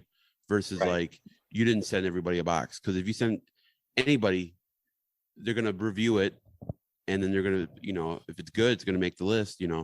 Well, it's whether it makes the list or not, it's fucking good. That's a great blend. Oh yeah, that's my favorite. So. But anyway, Dom, I'm like you in the sense that I always like seeing something on the list that I hadn't tried before and thought, if this many people are talking about it, I've got to try it. Right. And more often than not, I'm like, yeah, that's a good cigar, but it's not, it's not universally good. Like, that's not going to be around in 10 years. When La Flor Dominicana Double Ajero hit the market, it was a game changer. When Hoy de Nicaragua Antonio hit the market, it was a game changer. When Liga Privada number 9 hit the market, it was a game changer. When Tatuaje Brown Label hit the market, it was a game changer. When Camacho, Roa's Camacho originally, those were cigars that when they hit, they became fucking instant classics. Opus. And Opus, Opus was more kind of like, Opus was never my favorite of Fuente because people chased him so much. Yeah. But like the Don Carlos, right? Still as good as it ever was, right? So, and I've got a $8,000 Opus humidor. They're full of really super rare cigars that are fun to smoke every now and then. But I don't think they're worth $50 to $100. But again, to each their own. What I always kind of try to look out for every year is, here's a cigar that hit the market. It's just really good, unique. It's a good value. The company's got their shit together. They're doing all the right things. They've got tobacco for a couple of years. They're making them consistently, and they're keeping it. They're getting it to market correctly. And you go, this is one that's going to be around for a while. And so you look at this year and you go, okay, what cigars were released this year that are like that? Like new core, like, when Neanderthal was released, it was meant to be a core line that was produced every year. And every size we've ever made it in is really good. It sells as fast as we can make it. And that's the way it was launched, right? I want to know, like, I can tell you for me in 2010, it was Cro-Magnon. In 2011, it was Intemperance EC and BA. In 2012, it was Aquitaine, right? In 2014, Neanderthal. Those were those kinds of releases to me, because they're mine, and that's how I released them. But I'm trying to think of like what came out this year that is going to become a new core line for a company that is going to be, up there in the top 50 kind of brands of cigars every year for the next 10, 15 years. It's going to become an instant classic. And, if you said some, I might go, yeah, maybe that meets that criteria. Or I would say, no, that one's not going to be around in 2 years. They'll be on to their third subsequent blend by then. I think the Fiat Lux has a potential to be, from Pichardo, has a potential to be around for a while. I like that one a lot. Other than that, I can't think of anything. It's mostly been new limiteds that are, one and done or every couple of years kind of thing. But like in the last 18 months, what were the big brand releases? Like non-limited? Okay, so I'll give you a good example, like All Saints, right? Yeah. So like I think they've had a couple of different sizes. There were a couple of different blends, but I think they're doing things the right way. And, I think that's going to be on the list for a while. Whatever Matt Booth put out last year won't be around in 2 years. It'll be something else. It'll be good and it'll be sexy, and Matt will put his, all of his sizzle on it, but it won't be, he won't be talking about it the way Mickey will be talking about it. Mickey will be talking about the St. Francis the way I talk about Cro-Magnon 8-10 years from now. But it's also different approaches too, like Patina, they have the Connecticut, Habano, Maduro. Yeah. Slow, steady wins a race. That's a good solid cigar. Yeah. And he's not flooding reviewers with samples to review to make these lists. Saka's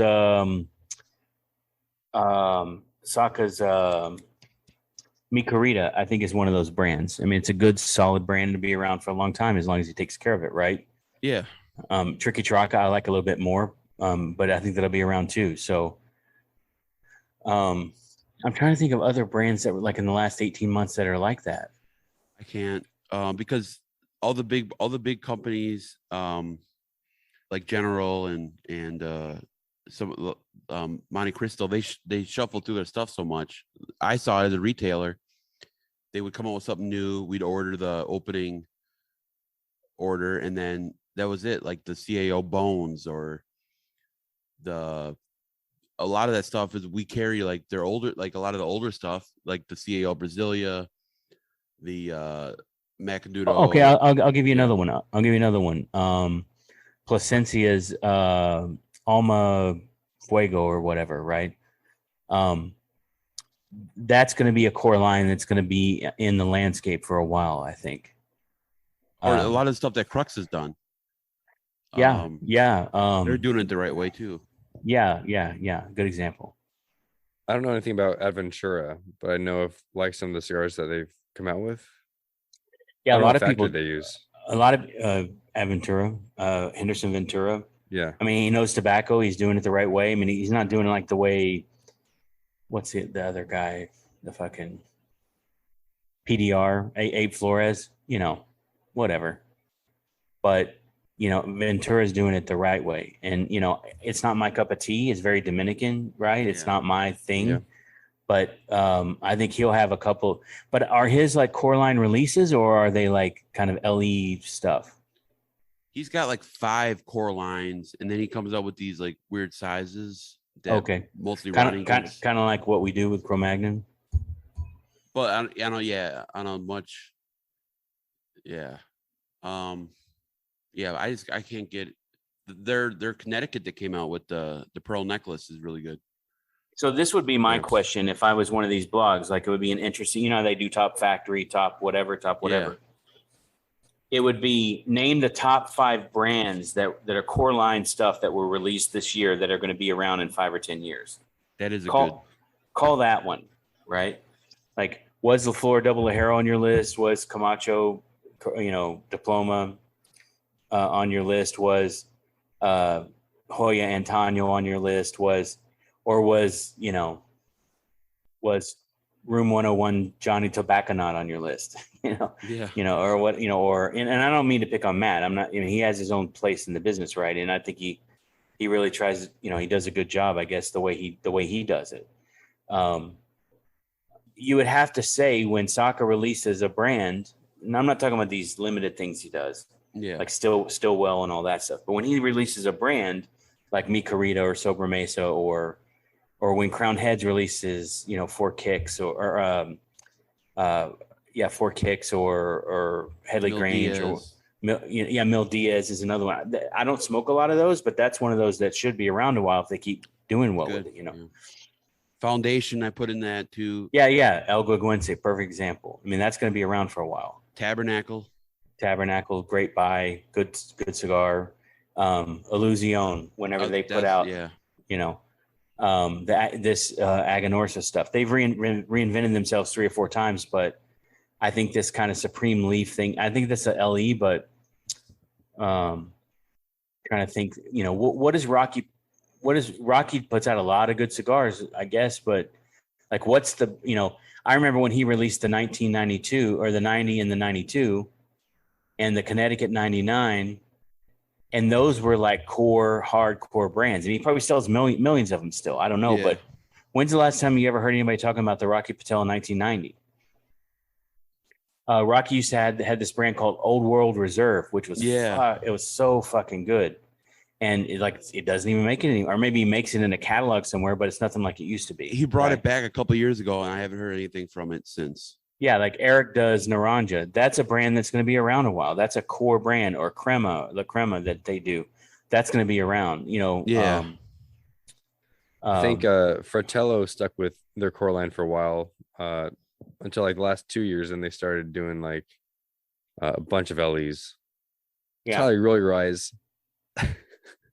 No, I had something in my I guess what I'm saying is it would be interesting to see these guys be able to call those, the new brand launch of the year, new core line brands of the year, top 3, top 5.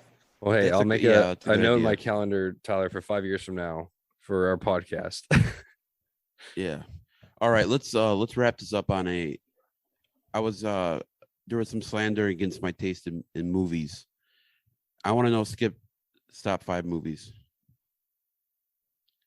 My top 5 movies of all time. Yeah. Do you want me to go first to kind of give you a second to think? Well, so using your criteria of movies that come on that you always watch. Yeah, rewatchability. And I'm not saying these are my personal favorite movies of all time, but these are all-time greats, right? Like Shawshank Redemption. If it comes on, I have to watch it. Yeah. Big Lebowski comes on, I have to watch it. Those kinds of movies. Miller's Crossing or Raising Arizona. Those kinds of movies. If it comes on, I have to watch it, right? But I mean, there's a lot of really, really, really good movies. Have you seen Midnight Run? Yeah, it's a pretty good movie. Yeah, I'll watch that movie. Like, I'll tell you one movie that kind of like I like the Coen brothers a lot. Fargo, Big Lebowski, but the one movie where I'm like, it cannot end here. I need more of it. Is No Country for Old Men. Great movie. Yeah, great movie. That's like my speed. Like I really like Inception. Inception's got to be in my top 20 probably. I like Memento a lot better than Inception, but yeah, what it's movies that stick with you after it's done. You know, like Inception, just like the whole dreaming thing. I'm like, this is fucking fascinating. Matrix, right. you know. Yeah. But like I had Pulp Fiction, The Social Network, Scott Pilgrim vs. the World, This Is the End, and Boogie Nights. Like those are like my top 5. And Dom studied film in college. I got nothing. And he doesn't even like movies. I don't retain that as much, except for like one-liners, maybe. Well, for me, movie. So like, I still probably have about 2,000 or 3,000 DVDs, right? And every single one of them are movies that I thought were great movies. There's probably some in there I bought that I thought were good that I would just, throw away if I, they just take up space. But like, there's the ones that I keep kind of on a stack in the front that I always kind of rewatch, right? But now if I want to watch it, I'll just go rent it for the 25th time, Yeah. $3.99. Yeah, I mean, there's so many really good movies. Like, I like mini series better than movies, really. Like, John Turturro was in this short, like, it's like a five episode thing called The Night Of. Ooh. That's really fucking good. Like Band of Brothers, Generation Kill, Lonesome Dove. I don't know if you ever watched Lonesome Dove. No. Fucking amazing, 4 or 5 episodes. Those kinds of things kind of stick with me longer, and I like rewatching through the series of them. Well, like for me, like The Wire stuck with me.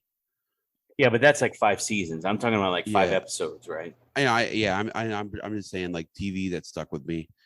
And then True Detective season 1, I think, is the best season of television ever, in my opinion. Even though the ending, what they were building up to, the ending didn't really fit what they were kind of the narrative or what they were building up to. But like I was all in when they did that tracking scene, where it's one shot, you got to get it right kind of thing.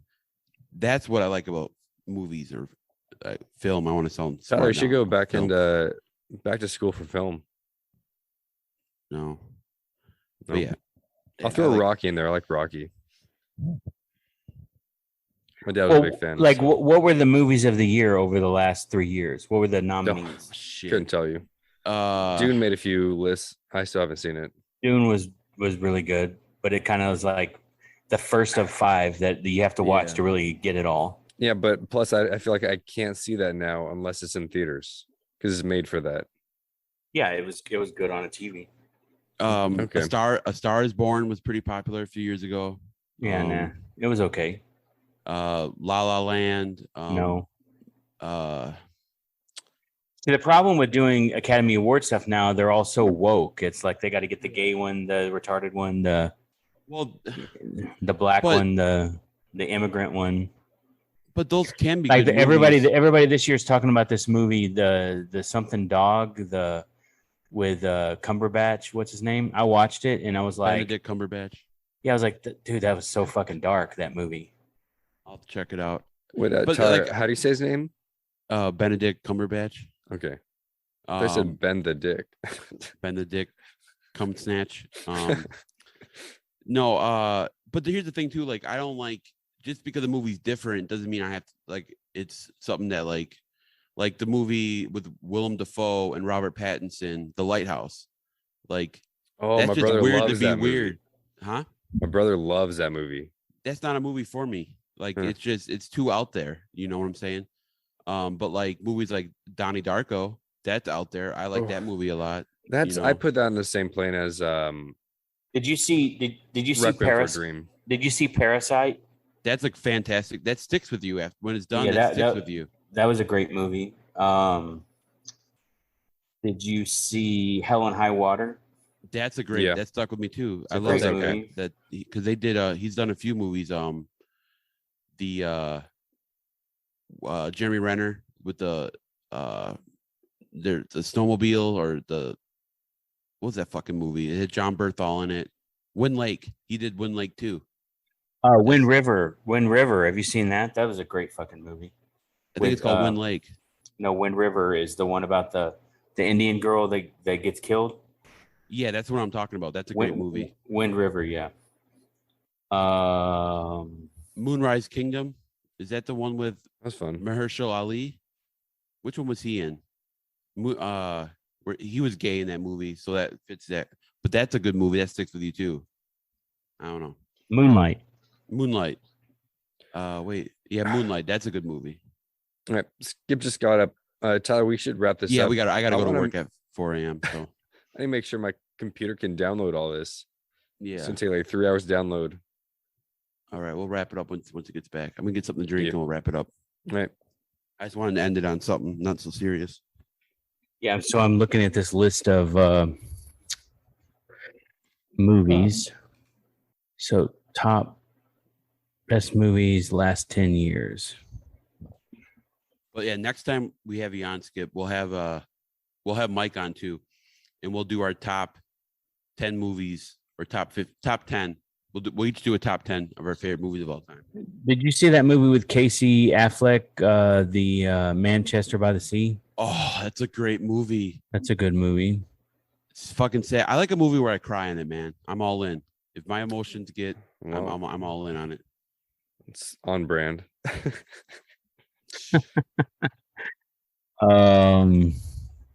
What else is in here?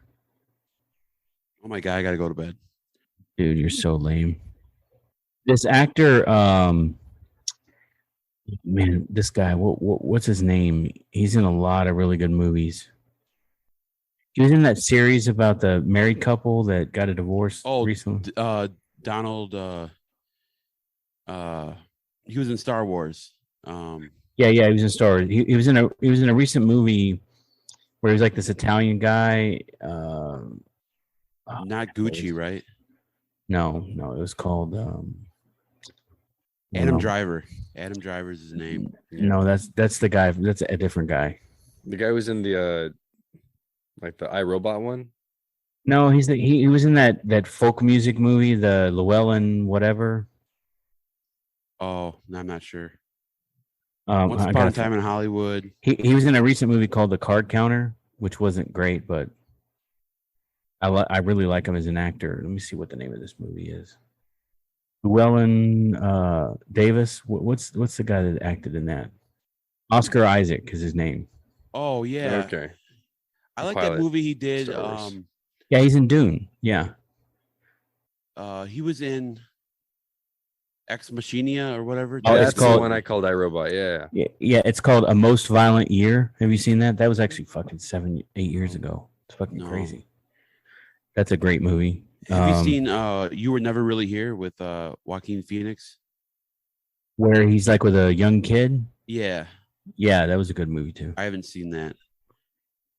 I don't like Wes Anderson films. There's been some You good just said ones. Moonrise Kingdom. Isn't that Wes Yeah. Anderson? Yeah, I meant Moonlight. Sonata. Yeah. Anyway, Dude, there's Fantastic a, Mr. Fox was good.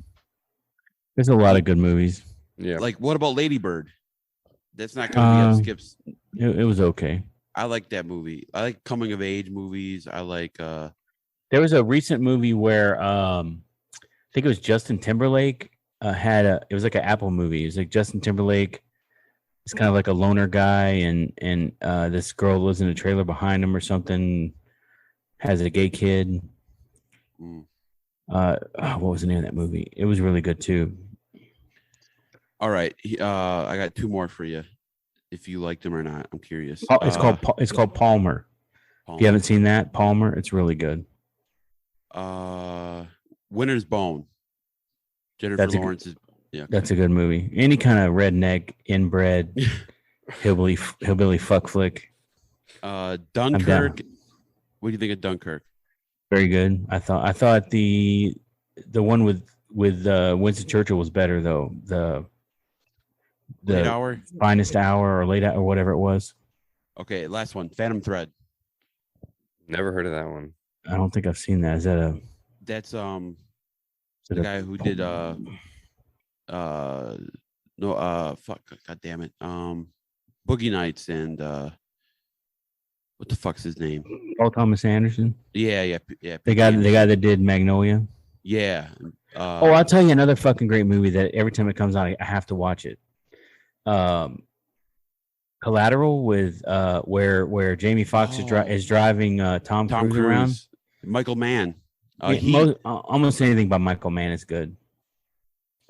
Okay, Heat. what about Heat's an all-time classic. What's the one he did with Hemsworth? No, that was Rush. No, I'm thinking of the one, the computer hacker. That was kind of a bomb. There was a computer hacker one. I forgot what it's called.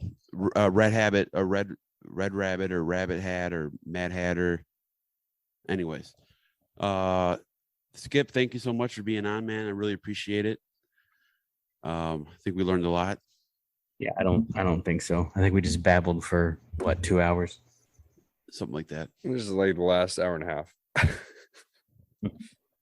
All right, but for all 16 people who listen, it's going to be thoroughly. It gives you a good chance to sit down and smoke through a couple of cigars, drink a couple of beers. Yeah, no, it was fun. So I appreciate it. Thanks for being on, Dom. Yeah. Have fun editing. There's only one thing I want you to edit out. I already texted you. I saw that. I'll wait. What does he want edited out? I'll tell you after we hang up. All right, guys. Okay, so I would create a second edit if. Yeah. All right, guys. Thank you so much. Rock and roll. That's a bitch move, by the way. Editing shit out. Keep the cigars on ice.